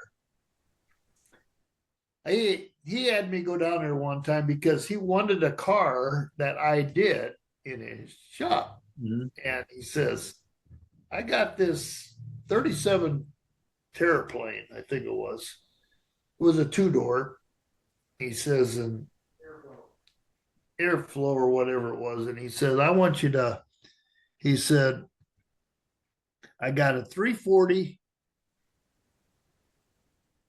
Chrysler motor with, which would be, oh, they had some real crazy heads on them things. They had them on Fords on the 289 302s also. And he had one of them motors down there. It's on display in the museum now, that motor is, and he wanted me to put that in it. And so I go down there to look at it. And he took me over. He said, I'll let you over here for an hour to look at it. I'll come back, pick you up. He come back and picked me up. And like I told you one time, I'm really not into customs, you know. This thing's got fender skirts on it and big old star medallions on the skirts and all this crap, you know. And I looked at it and I thought, oh man, this is really an ugly car, you know. The roof went from the windshield to the rear bumper, almost a straight line, you know. I mean, it had no curve in it, and it wasn't a very stylish car, I didn't think. And so I told him, I said, Bill, I said, you got the wrong builder for this car. I said, you need to call Posey up. I said, this is his kind of car. I said, he'd be way better at it, and he would enjoy building it. I said, for me, this would be torture. I said, because I don't like that car. That's what I told Bill. But I got along good with Bill, you know, and that was fine with him, but he never did build the car then. So why you mentioned it? Why don't you like customs? With the way you like the metal move and stuff, I would think you'd build a great sled. Probably, but they just never excited me, even to look at. I love customs. That's my favorite. I guess I need a car that looks more realistic to what it was. Mm-hmm. You know, and I've always kind of steered that way. I went a little overboard when I built the 32 Vic Fastback, you know, but it still looked like a 32 Ford. But that was a pretty way over the top car, you know. When we built the 60 Corvette that Cook has in his museum, I built that for Jim Harmon. What museum is that in? That Cook Museum in Lincoln on the north end of 27th Street. Yeah, Did you go down? Were you at any of those Wheel Hub live deals? No, I've never been to the Speedway Museum yet, or the American Museum of Speed is the official name. Everybody calls it the Speedway Museum. Oh, I've never been there yet, but we're going to do the next Rod and Custom Hall of Fame induction there next year. That's incredible. I hope you guys get to go over to Cook's.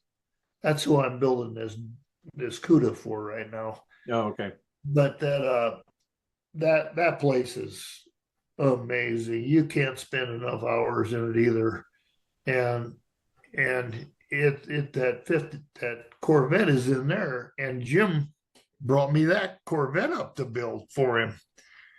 And he says, they're making some really cool chassis for this Corvette now. Let's put one of these chassis under. So he gets me one of these dual tube, all tubular chassis someplace out east. Had that shipped to me, you know, and he brings me this 60 Corvette. This thing sat. It was buried in the ground. It got wrecked after it was new, not too long. Whole front end was gone off of it.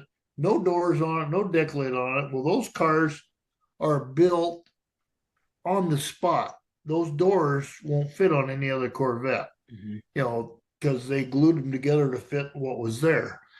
And it didn't have any parts with it. And the rocker panels, you see cars that are rusted out. This Corvette was rotted out.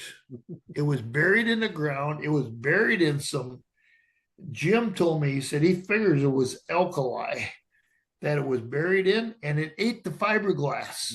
So the car was gone. That's what he brought me to build. So I looked at it and thought, oh, this will be fun. So we ordered a front clip for it. And I always thought them Corvettes, them early Corvettes, went uphill. They look like they run uphill, you know.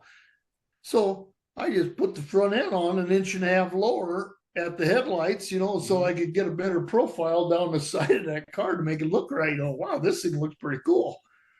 Well, Jim didn't even have a windshield frame. He didn't have nothing. There was not. This was a gutted body, and so we got talking about it. And I says, "Oh, I think I can. Let's just put a windshield in this thing. Let's make it a Roadster." Mm-hmm. Oh, yeah. Think you can do that? I said, "Yeah, yeah." Oh, I got a windshield. I use a stock windshield in it. I sunk it down into the body and leaned it way back and sanded and polished the raw edge on it and never put a frame around it at all, And oh man, it really looks cool. And it looks like a special cut windshield, well, it ain't cut at all. Got that in there, and I needed to cover up that gap where the door windows were. Mm-hmm. So I have a little junkyard with some cars and junk down there. I went down there, and there was a 47 Cadillac sitting down there, 4-door. And I looked at that belt line molding right by the window. I thought, God, that sure looks just like them interior moldings, And the one around the back of the body, the opening. So I came back up here, got a screwdriver, went down there, popped them up, brought them up there. I put them on the top of them doors, never modified them. They were the right length and right curve. That's what covers up the window molding, and it matches exact up to the back. Wow. See, I used to do that. We was on the money. There was a couple old yards, one in Burlington, Iowa, and one south of the Quad Cities that I go and get like chunks of roof and all that stuff. Yeah. Now they're both gone. And, man, it's getting harder to find stuff where you could go just get treasures like that and adapt to a car. Yeah, it is. It really is. But, and so we put that car together, and wow, that was fun. We had an LS motor in it with a 6-speed, and that was right after the LSs came out, and that thing was really fun to drive. I remember the first LS that I put in a car. It was a Riviera, and it was like 99 we were building it. And there was only 2 companies that made LS wiring harnesses, and it said right in the instructions you had to go get a little diode thing from Radio Shack to get the alternator to charge right to keep the juice going one way. Yeah, I had to deal with that too. Yeah. Would shut off and just stay running otherwise. Street and performance piece or something like that. Yeah. Yep. Yeah, we were lucky Mark Campbell was around because he was a real innovator. Yeah, we talked about him in the industry. We one of the podcasts. podcasts. These electronic cars, and one for him.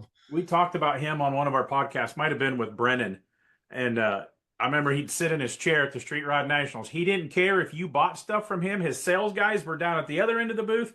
He'd sit there on his director's chair and just answer questions. He goes, it's not that hard. His goal was to make people figure out their fuel injections, whether you spent money with him or not. He was an awesome guy, man. I spent some time on the phone and he helped me with a lot of stuff through the years. I'm actually working on a pickup right now that I'm installing a motor I bought from Mark. Yeah. When in 2005, GM came out with that Z06 Corvette coupe with the hardtop little coupes. Well, okay, they have to keep some of them motors in stock for so many years, Mark said. Well, when the time came up to sell them motors, Mark called me up and said, Dale, you interested in any of them motors? He said, I just bought 34 of them. He said, brand new. I don't know, I'll find out. So I called one of my customers and we bought a brand new motor and transmission out of one of them from Mark. And I put it in a 65 Chevelle, which I still have here. That's modified a whole lot. And that guy passed away and the car got sold twice already and it's still here to be built. And that motor, one guy didn't want it. And so we took it out and I've got it in a 48 Chevy pickup we're building right now. That's just a killer truck. And that's got that motor in it from Mark. Oh, wow. And it was a brand new crate motor, but that guy, he called me up. He'd tell me whenever he got stuff, when he'd buy a supply of things, you interested in it. And he had, unbelievable good prices on stuff. He treated you real well if you bought stuff from him. We did buy a lot of wiring harnesses from him. And yeah, that was a great source for me, to be able to get stuff, because I jumped on them LS motors right away. And the first time I drove one, I thought, whoa, these things are fun. Yeah. And they were for right out of the box, and they were quick. They work good. They take a little bit to make look good, but yeah, they do work good. But they take that much more times 10 to make a new LT. I'm not a fan of the performance in those things are great, but I just think they're an ugly motor. Yeah. Yeah. It's the LTs are tough, and half the stuff that they come with doesn't work unless you use it just the way it Yeah, was. yeah, Where them LS motors are pretty adaptable. We've yeah. used quite a few of them, but I try to push Chevy guys into using Chevy motors, Ford to use Ford motors, and Mopar to use a Mopar drivetrain. I've always kind of been that way. I just that 36 Gangster that we're building here, I just got, the guy had pulled the plug on it almost 2 years ago now, and it's been sitting here in the shop. And I actually sold the car Saturday to a customer of Oh, mine cool. that's right local here, so we get to finish it, but we're not using the V12 Arden anymore. This guy wants something a little more practical in it. So we haven't talked about the black 36 Roadster, but while you're talking about this 36, let's go ahead and talk about a metal moving masterpiece. Oh, It was a Tom Taylor drawing, correct? and Tim, that's the first car that I have ever had a drawing done of. Otherwise, I just look at them and decide where I'm cutting and changing, and that's a big part of me. I like it. I like designing stuff. Mm. And so I fell in love with that drawing and talked this guy into building it. And I dug back into my pile of pages that I tear out of magazines before I threw them away, And I always kept concept drawings. They're always exciting to Yeah, me. yeah. And I knew I had a picture of this 36 Ford someplace, and I didn't know where it was. It took me a long time to find it, but I did. And then I blew it up to an 8x10 and showed this guy, and he said, "Yeah, let's build that." And so that was hard. That was really hard. It's got to be really easy to take an ink pen and just scribble a card the way you like it to look. To take one,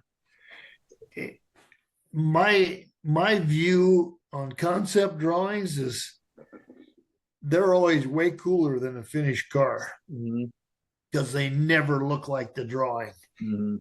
This car is to scale to that drawing exactly. What a headache. And it's a 4-door. It's a 4-door. It is the coolest thing I have ever put together. I am so excited that in my retirement, I get to finish that car. Yeah, I talked to you last week, and you're like, "Well, I'm talking to a guy about letting me finish it." So, congratulations on selling that. We've all through. The V12 Arden is out. That project. I hope that H&H takes over on it and finishes it, because the heads are 90% done now, and the valve covers are done, and the intake is all made, just need to be welded together. It's an 8-12 stack, but it would have been way cool, but impractical. It's it's just not a practical setup. So we're using one of the new Godzilla motors that I'll camouflage to make look like an Arden probably, and put that in there and make it more drivable. do those have It's are those Godzillas, are they Coyote based? No, they look like they're just a little bit bigger than a 351 Windsor Ford. Okay, because Dave, my good friend Dave Tucci, just released a product that he can put Ford camera valve covers onto a Coyote. Oh, did he? Yeah. Which I think Troy Ladd did a set on a car he built for Street Rodder Road Tour. Yeah, he did that pickup. Yeah. I talked to him about making some for my Falcon that I'm doing for myself, but I decided to go a different route, and I made my own valve covers, and they're kind of like sock valve covers, but not. I just did my own thing, but it's this 36 is going to be really exciting to finish up. It's I'm trying to do everything on that car with product made in 1936. I want everything to look realistic. We had a we had a drop front axle made for that. Alan Johnson cut it. Mm-hmm. And that drawing has wide tires on the front and deep reversed rims. Okay, I wanted to run them on that 36 as low as it is. We raised the wheel openings. If you ever get to see pictures of the car, I raised them openings an inch and 3/8, the front and the back, and the rim is still buried 2 inches up in there. Mm-hmm. And I raised the openings. I didn't lower them. I raised them up higher, and then we skirted the fenders off and everything like the drawing was. Well, to get this axle, the narrowest axle that you can buy is a 46-inch one. And I needed a 5-inch dropped 41-inch axle. So I called Alan Johnson, and Alan cut me one out of chrome moly plate. Wow. The front axle. Yeah, it was not cheap. Yeah. But we got a front axle for it. It's got a panhard bar in it that is above the axle that you can't see. It's got a 1-inch sway bar in the front. It's mounted on Mittler Brothers, the hydraulic coilovers. We got them on the front, and everything is built. It's got 36 Ford radius rods that I put a teardrop down the side of the radius rod. Everything is old timey. The coilovers mount off the front arm on the stock 36 radius rods. Mm-hmm. That's where the spring mounts. That's where our coilovers mount onto. And it doesn't even have a split wishbone in it. I mean, it goes right back to the center underneath it. And then the motor and transmission are mounted high enough in that thing. We had adapted a 10-speed automatic behind that V12 flathead to try to get this thing where we get some power out of it, make it modern day drivable, with some fun. So we had done all that. Well, now we'll just take that motor out and I'll put in one of them Godzilla motors right on that 10-speed, and we'll have 10 times as much power as we really need in it, but it'll be fun. And the rear end, I drew it up, and it's pretty crazy too, because it's a quick change independent rear. This thing's got the old timey brakes on the front, that look like the old Lincoln drum brakes, with disc inside. Well, that's what we're doing on the rear with inboard brakes. And all the control arms look like 36 Ford radius rods, and car's pretty over the top. Mm-hmm. And I think with this guy that has it, we're going to keep posting pictures every month of progress, and until we get to the point to where we can't do that anymore, because it's a Sloniker type car. It's really, really nice and way over the top, and there'll be some point in time to where I'll have to quit, but we'll just keep doing that to finish on it now. So I'm pretty excited to get back on it, but Tim, I got so much to do here. It's really, it's pretty much me building cars now here. And we got, Jordan is running the office here, and he's busy with the collision work and all that, and the windshields and the glass chips and whatever comes in, just taking care of running the shop. He's pretty busy, and he's very talented, and he helped me in the shop. Are you just mostly doing hot rod stuff now? Are you kind of retired out of the collision, let them guys do that, and you're just working on hot rod stuff? I just work on hot rods all day long, every day now for the last 2 years, and that's the only thing I do. And the other guys are fixing collision cars, and we got another one of our body men, very, very, very, very talented painter, very good at it, And so I'm kind of shifting off all the painting stuff and letting him do that kind of stuff, and all the sanding and buffing and and that kind of helps me out. But all the fabrication stuff, it's pretty much on me to get all these cars done. And oh my, we got a list of cars that's a mile long that hopefully I can get them done in my lifetime. Before we get into that, let's go back. There's one heavy car that we're sneaking up on almost 2 hours here already.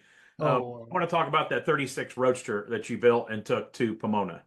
Oh, that was one where Dana Elrod, I built Dana a 32 Ford pickup that was a finalist for early truck of the year. It was all black with red interior, and I put like 56 Thunderbird engine turn door panel looking stuff in it, and gauges, and very, very neat restorated looking pickup, and a lot of people remember that truck because it had the long box on it yet. 32 with the stock link box. Mm-hmm.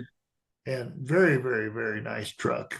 And he sold that one because he didn't fit in it. He couldn't run the pedals and stuff very good. So he decided he liked 36 Roadster, and Berman was building Kevin Allscott a 36 Roadster for Detroit and everywhere, which he did win with. And he started with this car. And it was a Channel 36 Roadster. And I mean, it was the biggest butcher thing you ever seen in your life. And he finally got to the point where this thing ain't worth building, So he got a hold of Marcel. Mm-hmm. He loaded this 36 up, took it out by Marcel. Marcel used it for $1. So when we buy it from Berman, it's got to have 300 Cleco holes in it. I mean, they used anything they could as the buck, Mm-hmm. Yeah, I hauled part of that car back because there was one time when I had my 2-car hauler, we came to, I think he was coming back from one of Blackie's show. We picked up stuff for Berman and hauled back. I know that probably was it. Fender bucks for one of his cars that Marcel built fenders. So we might have hauled some of that stuff. Oh my. So anyway, Dana buys this car from him, and brings it up. It had a beautiful pair of doors. I mean, the doors are just primo on it. But that's the only thing that was any good. I mean, it was bad, bad, bad, bad. Really bad. It wasn't stuff that Berman did. It was just a bad car. It was a channel car that it was a butcher job, and it was rusty, and it was just junk. So that's what he brings me, and I was fine with it because that allows me. If they bring me a real nice car like Harmon did, you can't cut them up. So this allows you to do what you want. Mm-hmm. And so I like that kind of stuff. And so I was all excited about it. And I was able to talk Dana into, changing the body on it enough, where I always thought they had a big butt, from the roof back and not enough from the windshield forward. I thought they were way out of proportion, so I moved the whole cockpit on that car back 3 inches, the entire cockpit, short in front of the quarter panels and whole cockpit 3 inches, and then I lengthened the hood. Mm-hmm. I actually leaned the hood back, but I left the car with a stock wheelbase. So we're building this car, and he had a dream that he always wanted a 392 Hemi in a hot rod, and so he got one from Chassis Engineering because he grew up over there and they were friends with it. And that guy sold him one right away. And so then we had the motor and tranny and everything we needed. And then the build just progressed into, I didn't have no parts. So we didn't have no windshield post. I mean, we had nothing. This body was just another junk piece like Harmon bring me that Corvette. Mm-hmm. So I got a little Eric Barat, and Eric had done that 36 Roadster, the black one, and they leaned the windshield back on it. And that was pretty cool, And I asked him, I says, what'd you guys do for them windshield posts? He says, oh, the guy that owns a car, I forget his name right now, but Ross. What? Ross, I think, isn't it? It's the black one with the green interior. Yeah. Yeah. It's something like that. Maybe his last name is that. Yeah, great.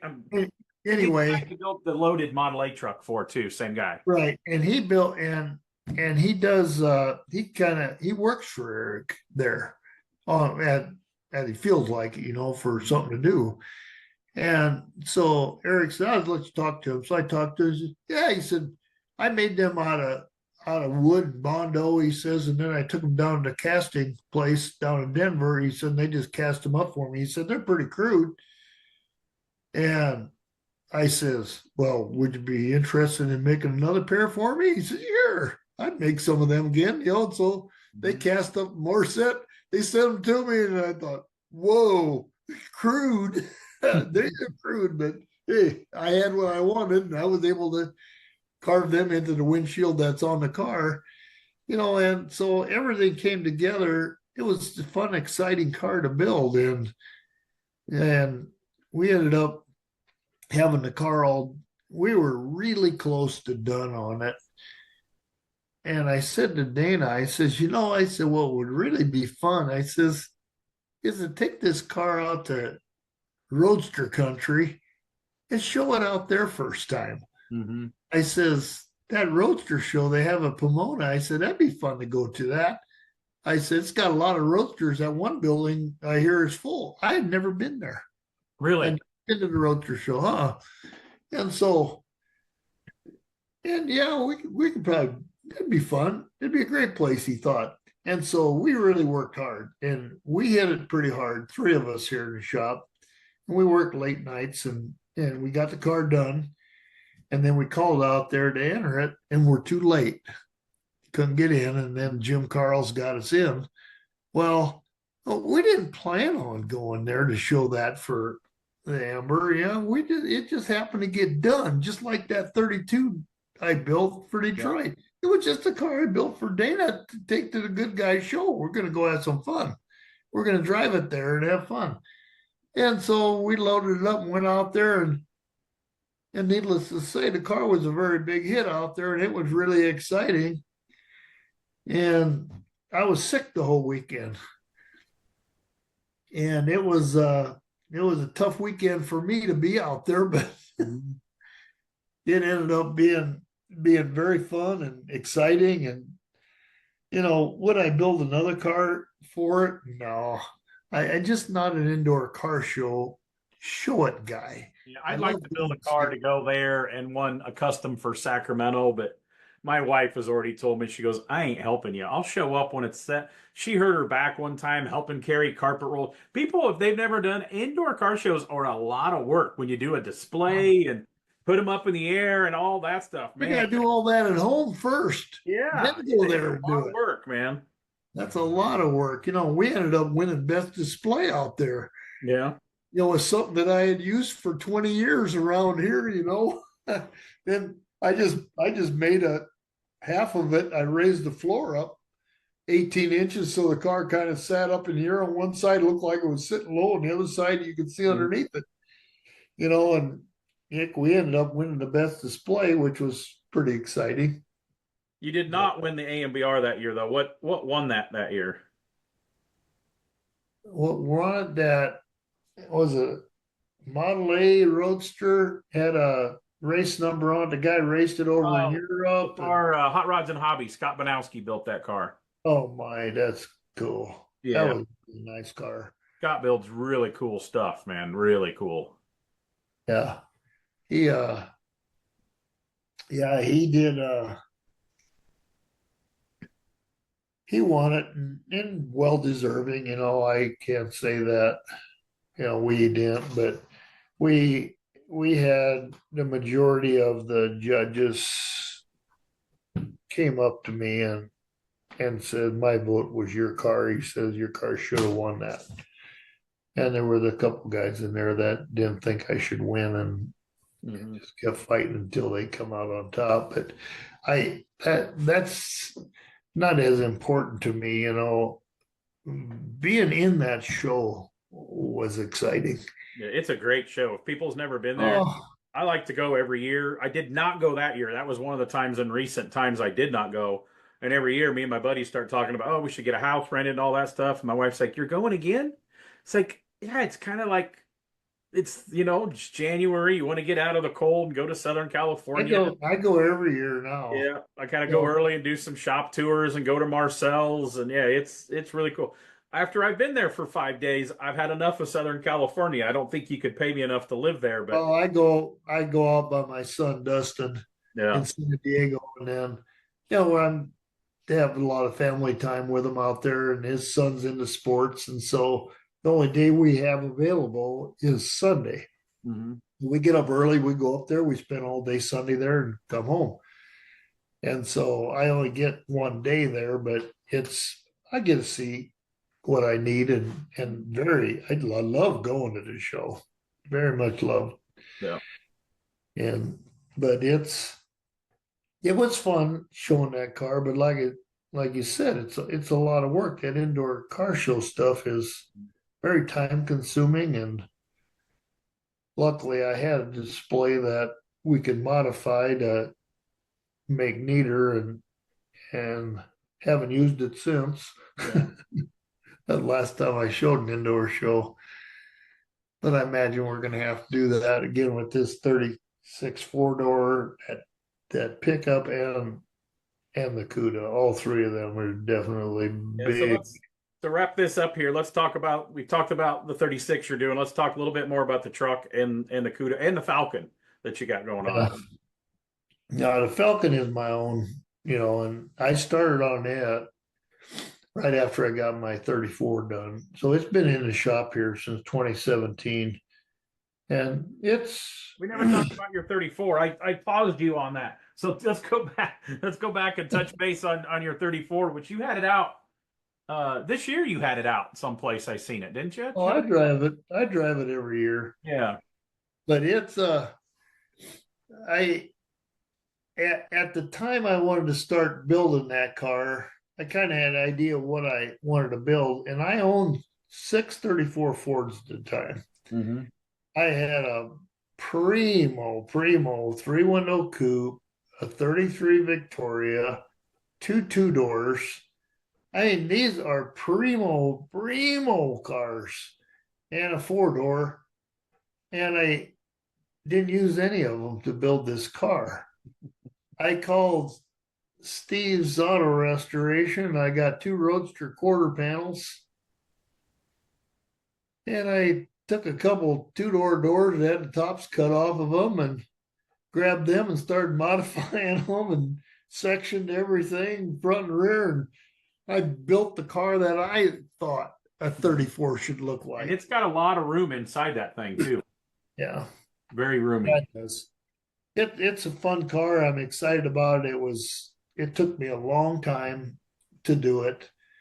I painted everything but the body shell, and all those parts hung in my storage building for 8 years till I touched it again. I quit on it. But life got busy. I had kids growing up. I had to do cars for them. And then after this house that I built, decided to remodel it. And so then I gutted my house and started over again. So I had to do all that stuff in between time too. So it did take me like 24 years to do that car. But And that's got in it for a motor. Is that got a 4.6? yeah, Yeah. yeah, it's fun. I mean, it's a shit fun car to drive. And what's the suspension underneath that one? It's all Kugel, independent front and rear. Yeah, I've got a car in here with a Kugel independent quick change. It's just such a sexy rear suspension. Yeah, Such a good looking deal. yeah, and they work good. And so everything I did on that body, I made the whole thing. My deck lid's roof skin off a 44-door sedan. That's my deck lid skin. I had told you, if I can cut it off a car and make it work, Yeah. what I did when I did the 38 Chevy Coupe. I was at Street Rod Nationals, and I walked by this hood in the swamp meet. And I kept looking at it, and finally on Saturday I bought it and put it in my pickup. And the guy said, "What'd you buy that for?" That I was with. I says, "I think that'll fit on that 38 Chevy." I cut that off at the body seam. I don't even remember what that hood was off of it. Yeah, we didn't. This is I the cut it off, and it's not modified. This is the 38 Chevy that is Yeah. severely modified. You won Street Rod of the Year with that one at Good Guys, right? Yeah. Yeah. Yeah. And so, everything I build, like my coupe, if I can find some pieces that are already kind of shaped to what I want, Yeah. I'm Yeah. going to use them. And so it was fun building the 34. I really, really enjoyed it. I loved the car. It is a ball to drive, lots of horsepower. It's super quick, and it gets 23 miles to a gallon. It's cheap to drive. Yeah. It's fun. I really, really enjoy it. It's easy to keep up because everything's chrome plated or polished stainless. That cleans easy. Yeah. But So let's talk real quick. We almost all the cars you built. We almost forgot about the car you won Street Rod of the Year at Good Guys with, that the Chevy yeah, suspension. So that thing is cut from one end to the other and chopped and yeah, custom it is. dash and the whole thing. Everything, there's no cowl in the car. What was the motor in that one? What? What was the motor in that Chevy? That's an LS. Okay, I didn't remember. It's an LS6 with one of them little Edelbrock superchargers on it, and it's got a rear transaxle in it. So it's got this 6-speed out of a Corvette. It's in the trannies in the back and the rear end, and it's all C5 Corvette suspension, front and rear, Okay. and then with that C6 engine in it. But very, very fun car. It's going to be here Friday. Car got resold. The original owner that I built it for has Parkinson's and can't shift it no more and can't drive it no more. So he sold it. Now this guy's bringing it up here. It's going to be here Friday, and we have to restore the car back to what it was when we showed it in 2005. Mm. He wants it back good again, all new. More work I have to do. Yeah, hard to believe that was next year will be 20 years now. Yeah, It's crazy. Very Okay, fun. let's talk about That was cut up a lot. let's Most talk of the things I do are. yeah. Let's talk about the Falcon a little bit. Yeah, the Falcon. Before I had a driver's license, I told you my dad had a Ford dealership with his brothers. Well, they all had their car, or demonstrator car that they drove, and my dad drove in '64 a Falcon Sprint hardtop, and it was a 289 4-speed car. And oh man, I just loved that Falcon, And then in '65 he drove Mustang Coupe, and pretty rare one.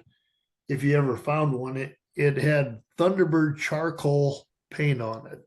Thunderbirds had a dark charcoal color. Mm-hmm. He special ordered his Mustang with that charcoal paint on it and a black vinyl top. I mean, it was pretty cool. I've never seen one other than that. But anyway, I fell in love with them Falcons back then. And so I watched over the years, and I ended up buying this convertible, all tore apart, pretty ratted out car. But it's a California car with no rust and no dents in it. All the trim's missing off the side. Didn't have any trim with it, but all the convertible trim is there. So I bought the car, $500.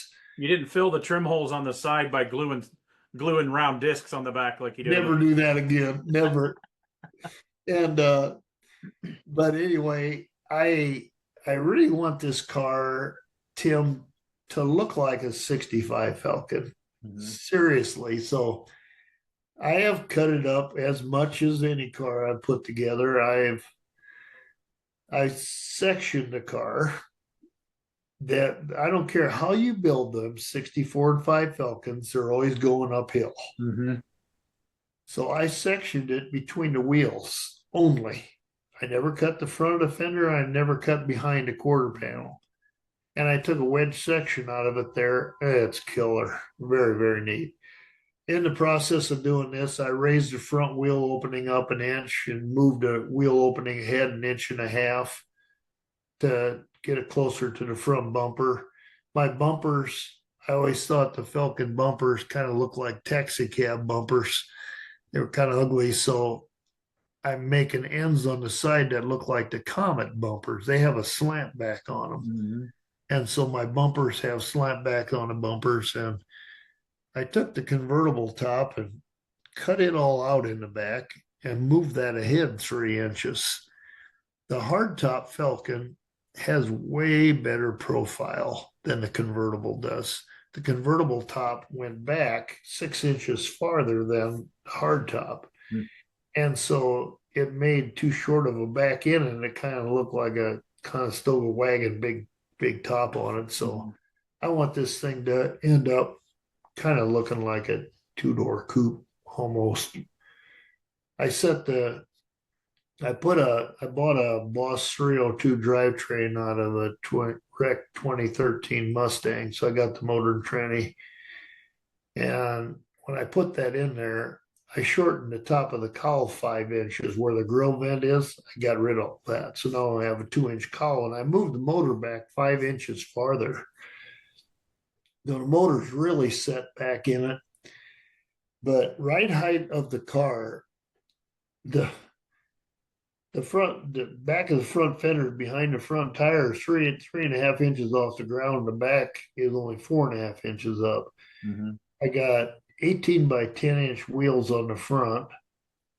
I have to trim the bracework out of the hood for tire clearance.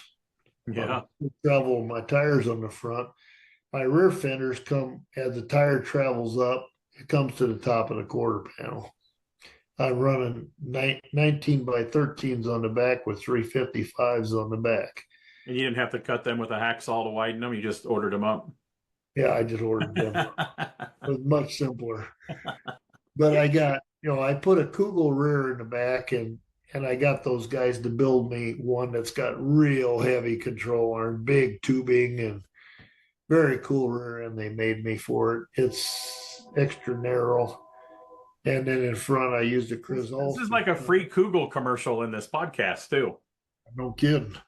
I used the Chris Olsen independent front because he'll make them from 40 inches up to 80 inches wide, every quarter inch, And so I ordered his front so I could get something super narrow to be able to get them 10-inch wide rims in there and be able to steer it. And my motor looks like a 427 sock motor. And so on full steer, I'm only 3/8 of an inch from the valve covers. Mm-hmm. I mean, the tires are way up in there, and they're set in quite a way so you can steer the car. And I built my own chassis front to rear end, and I took that really nice California body and I cut the whole floor. I let the tail light panel in it. And I threw the entire cowl away, that and anything in front of it, just threw that away, and I just made a full frame that is all welded into the car and stuff. Well, it's been fun one, very fun one to build, and I'm excited about it. I would hope to say that I could have it next year, but I think that would be way pushing it. A year after it'd probably be done. Yeah.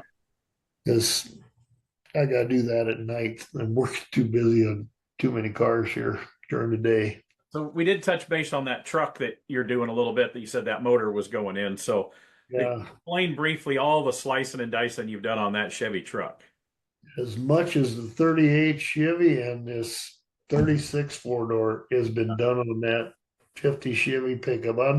I don't like them trucks, and I would give anything to have this one in my garage. I love this truck. It's heavily modified, the chopped and sectioned, isn't it? Yes. Well, I channeled the cab 1 inch, but I didn't lower the front fenders. I let them up. And I wedge channeled it because that cab didn't run level with the frame. Mm-hmm. Then I sectioned it above like the door handles, where the belt mold, they have that big wide belt molding in there. I sectioned that cab. I took a 1/2 inch out below the belt line in the back and 1.5 inches out in the front. I eliminated that belt line, mm-hmm. that big round bead. Mm-hmm. This truck don't have that. It's gone. I eliminated that. Then I wedge chopped it. It's only chopped 2.5 inches, I think. But I wedge chopped the doors to get the windows to run square with each other so they don't run uphill. Then I slimmed the top down when I put the roof skin on it, another inch to get the big old bulby roof out of it. When I stuck the windshield into this thing, the windshield goes all the way down to the top of the cowl now. Mhm. And it goes up. When I said I slimmed down that roof skin an inch and a half, I did not slim down the front by the front windshield. I let the windshield come down farther. So now the windshield has the proportion of the side windows and not so big. Mhm. So it's the same as the side windows. It's a 5 window. I chopped the quarter windows, the 2.5 inches, but I did not cut the center window. I let the full window in that one. And so it's really, it's cut up way more than anything I've done. I shortened the wheelbase on the truck 3 inches between the cab and the rear fender. And I made my own stake pockets on it. The front fenders, mind you, they have that crazy bead on the back of the fender up Mhm. about 5 inches, and on the rear fender, well, I thought that always looked stupid on her, so I got rid of that. Well, while I did that, I shortened the fenders. I brought the bottom of the fenders up 2 inches because these things are going to drag on the ground as low as this truck is. So I brought them up 2 inches just to get ground clearance. Yeah. Mind you, when I channeled the cab, I didn't channel them front fenders. So now I'm going to put a hood on it. In my proportions, to make this look right, when I stood and looked at the side of a Chevy pickup, it's real bulby at the cowl. Mhm. Like the back of the hood's way, way, way too high. There's too much hood on it, and it just looks really weird to me. So I sliced the top of the hood off. When I welded it back on, I leaned the front back an inch. I took a 1/2 inch out of it. I took 2 inches out of the back of the hood. So I sectioned to bring the back of the hood down. So now my hood has got good proportions going forward, and it matches the cab very well. This thing's got killer body lines. Mhm. I like the looks of those grills that those pickups have in them. But I cut the top bar of the grill. I sliced the width of the hood out of it, and I welded that part to the hood. So Mhm. now it opens up with the hood. And then I took every grill bar and I sliced up another grill bar and welded the bottom on it, turned it upside down, welded it on the bottom, so I got like a rolled pan on every Yeah. bar. That's a good idea. And they're I don't know, about a 1/2 inch thicker now.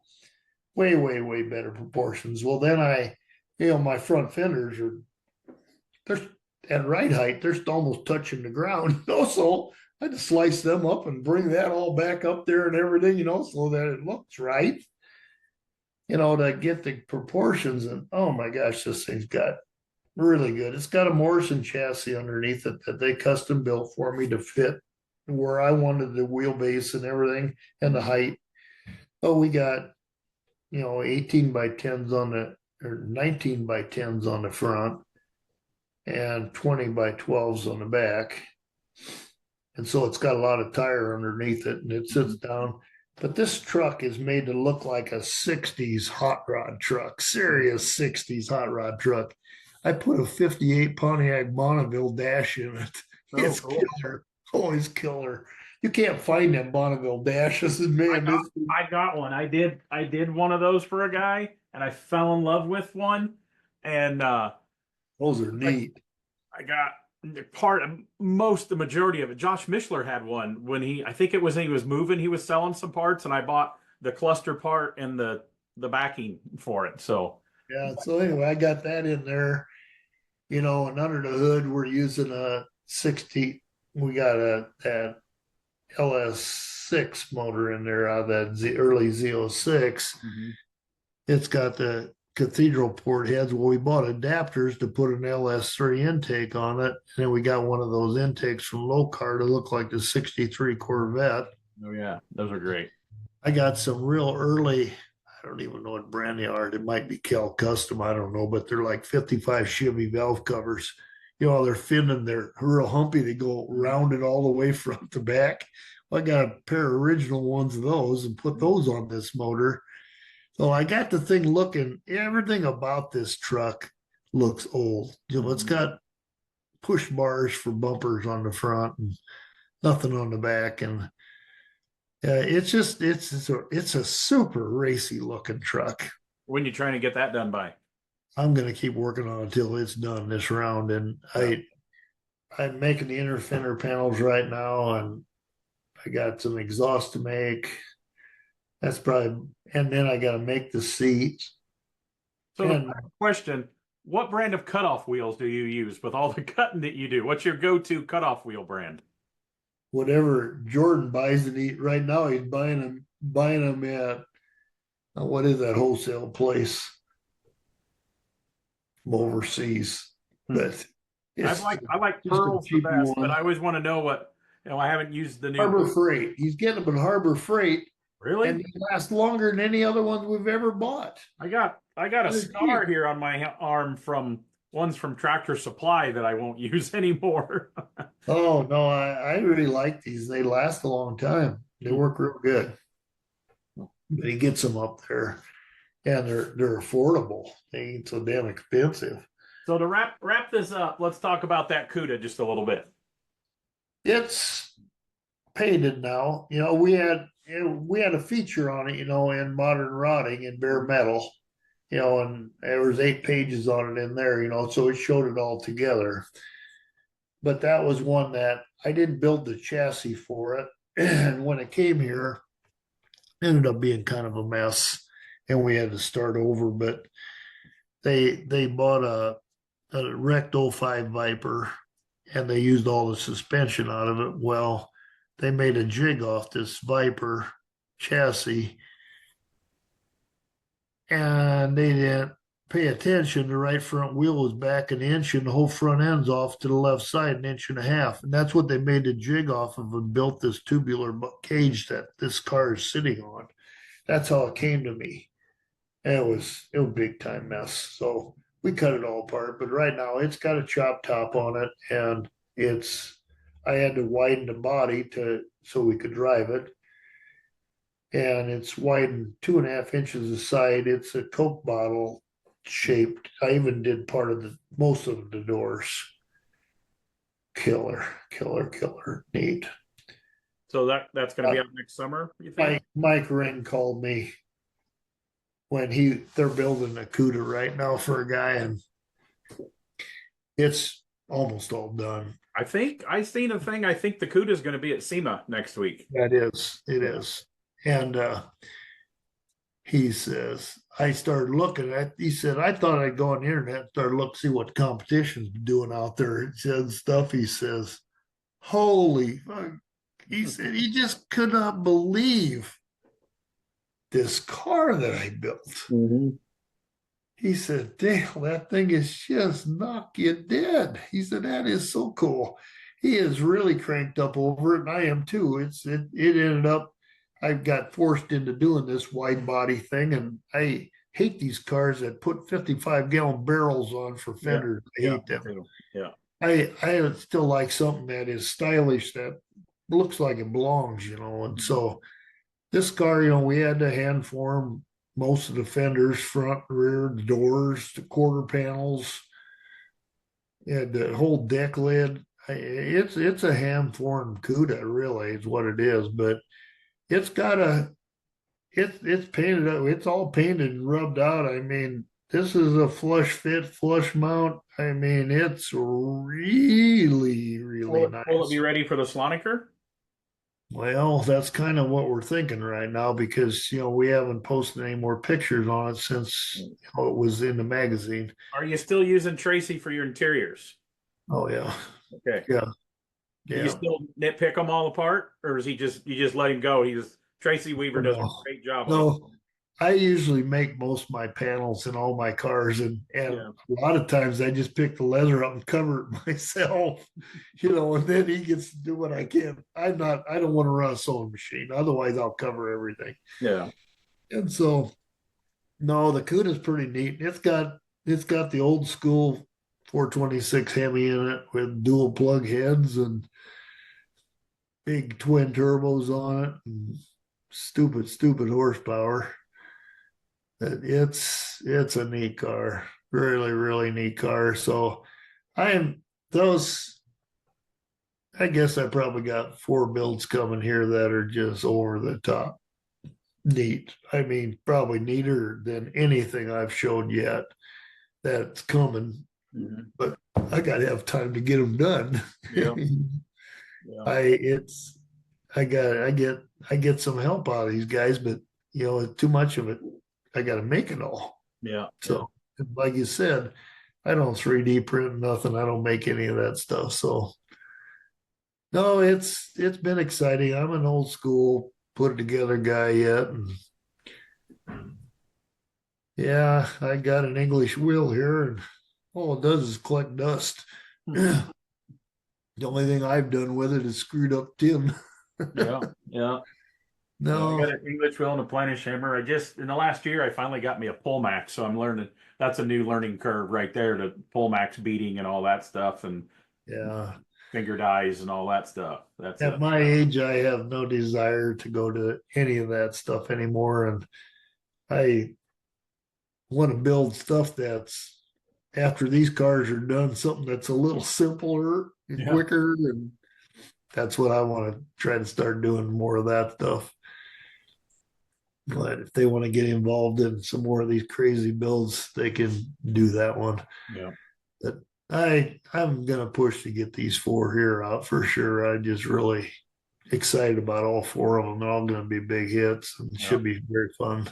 Can't wait to see them. So are you going out to the SEMA show next week? I mean, this will actually air after the SEMA show. I've only been out there 4 times. I haven't been there too often, but I'd like to go to all that stuff, but time and money, and it just takes a lot. So don't get there. Yeah. And I got a son that's building a house himself now, just like I did mine. And so I'm up there helping him do that because I like doing that too. That's fun. Yeah, when I reached out to him to see if he was going to help get the computer program set up. Well, I'll run it by him this weekend. He's coming up to help me on my house. And I was like, I didn't ask him if he pays you or not. I didn't really ask if you clock in when you get there. Yeah, right. No, it's fun. I love being able to help him and be part of it.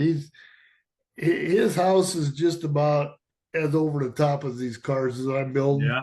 He's doing that with the house, and it's just super neat home. I'm excited for him, and he's having fun doing it. Cool. Well, one time when I've always looked up to you. You've always treated me really good. You've always been friendly, even though I was a young little kid asking too many questions. And one of my highlights, I built that grayish, bluish, greenish color. It was gray in my mind. That 32 4-door with the no fenders on it. And I remember we had it in the building at Columbus.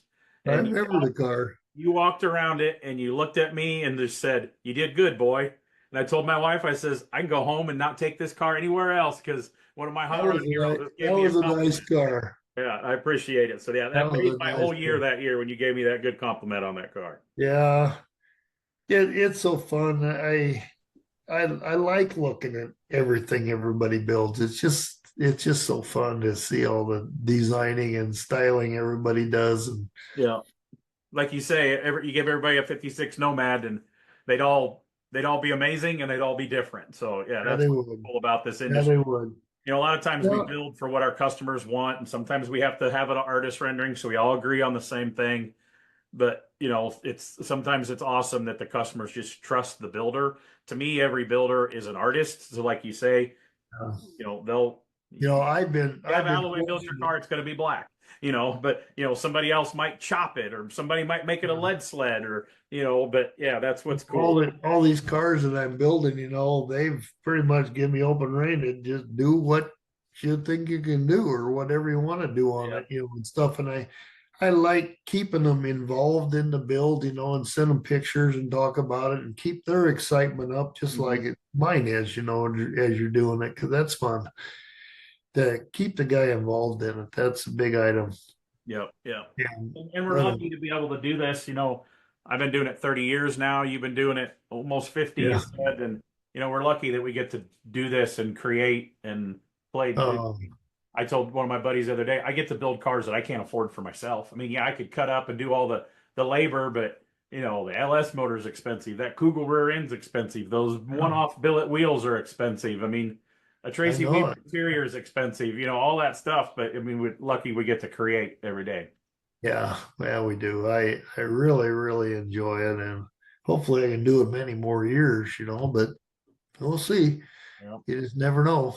Whatever life brings but it's fun. I get up every morning. I'm down here at 7 and usually go home about 8:30 every night. That's I called you one night about 8 o'clock. You were still there plugging away last week. So. Yeah. Always am. That's my day. Yeah. Keeps us out of trouble. Yeah. I don't have that problem. My wife walked in and said, wrap it up. It's been almost 2.5 hours here. So this is one of the problems. So yeah.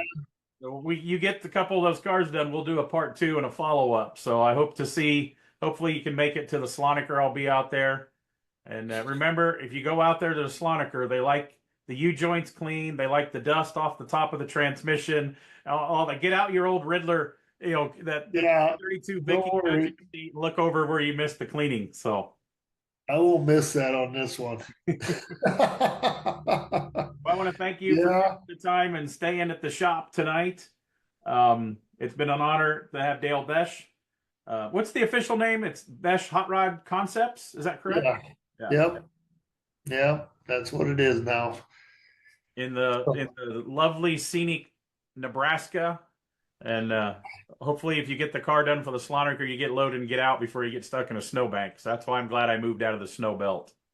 It's pretty tough to get over those mountains when you go that way. Yeah. That time of year is tough. Yeah. But... Well, again, I want to thank Dale Boesch for being on the Strange Motion Way podcast. Tune in next week for another great guest. You bet. Hey, welders. Ready to upgrade your gear and save some serious dough in the process? The Miller Build with Blue Savings and Rebate Program has you covered. Find amazing deals and cashback rebates on a wide range of Miller products, from welders to plasma cutters and everything in between, all backed by our 3-year warranty. Don't let this opportunity pass you by. Take advantage of the Miller Build with Blue program now. Visit us online or stop by your nearest Miller distributor today to start saving.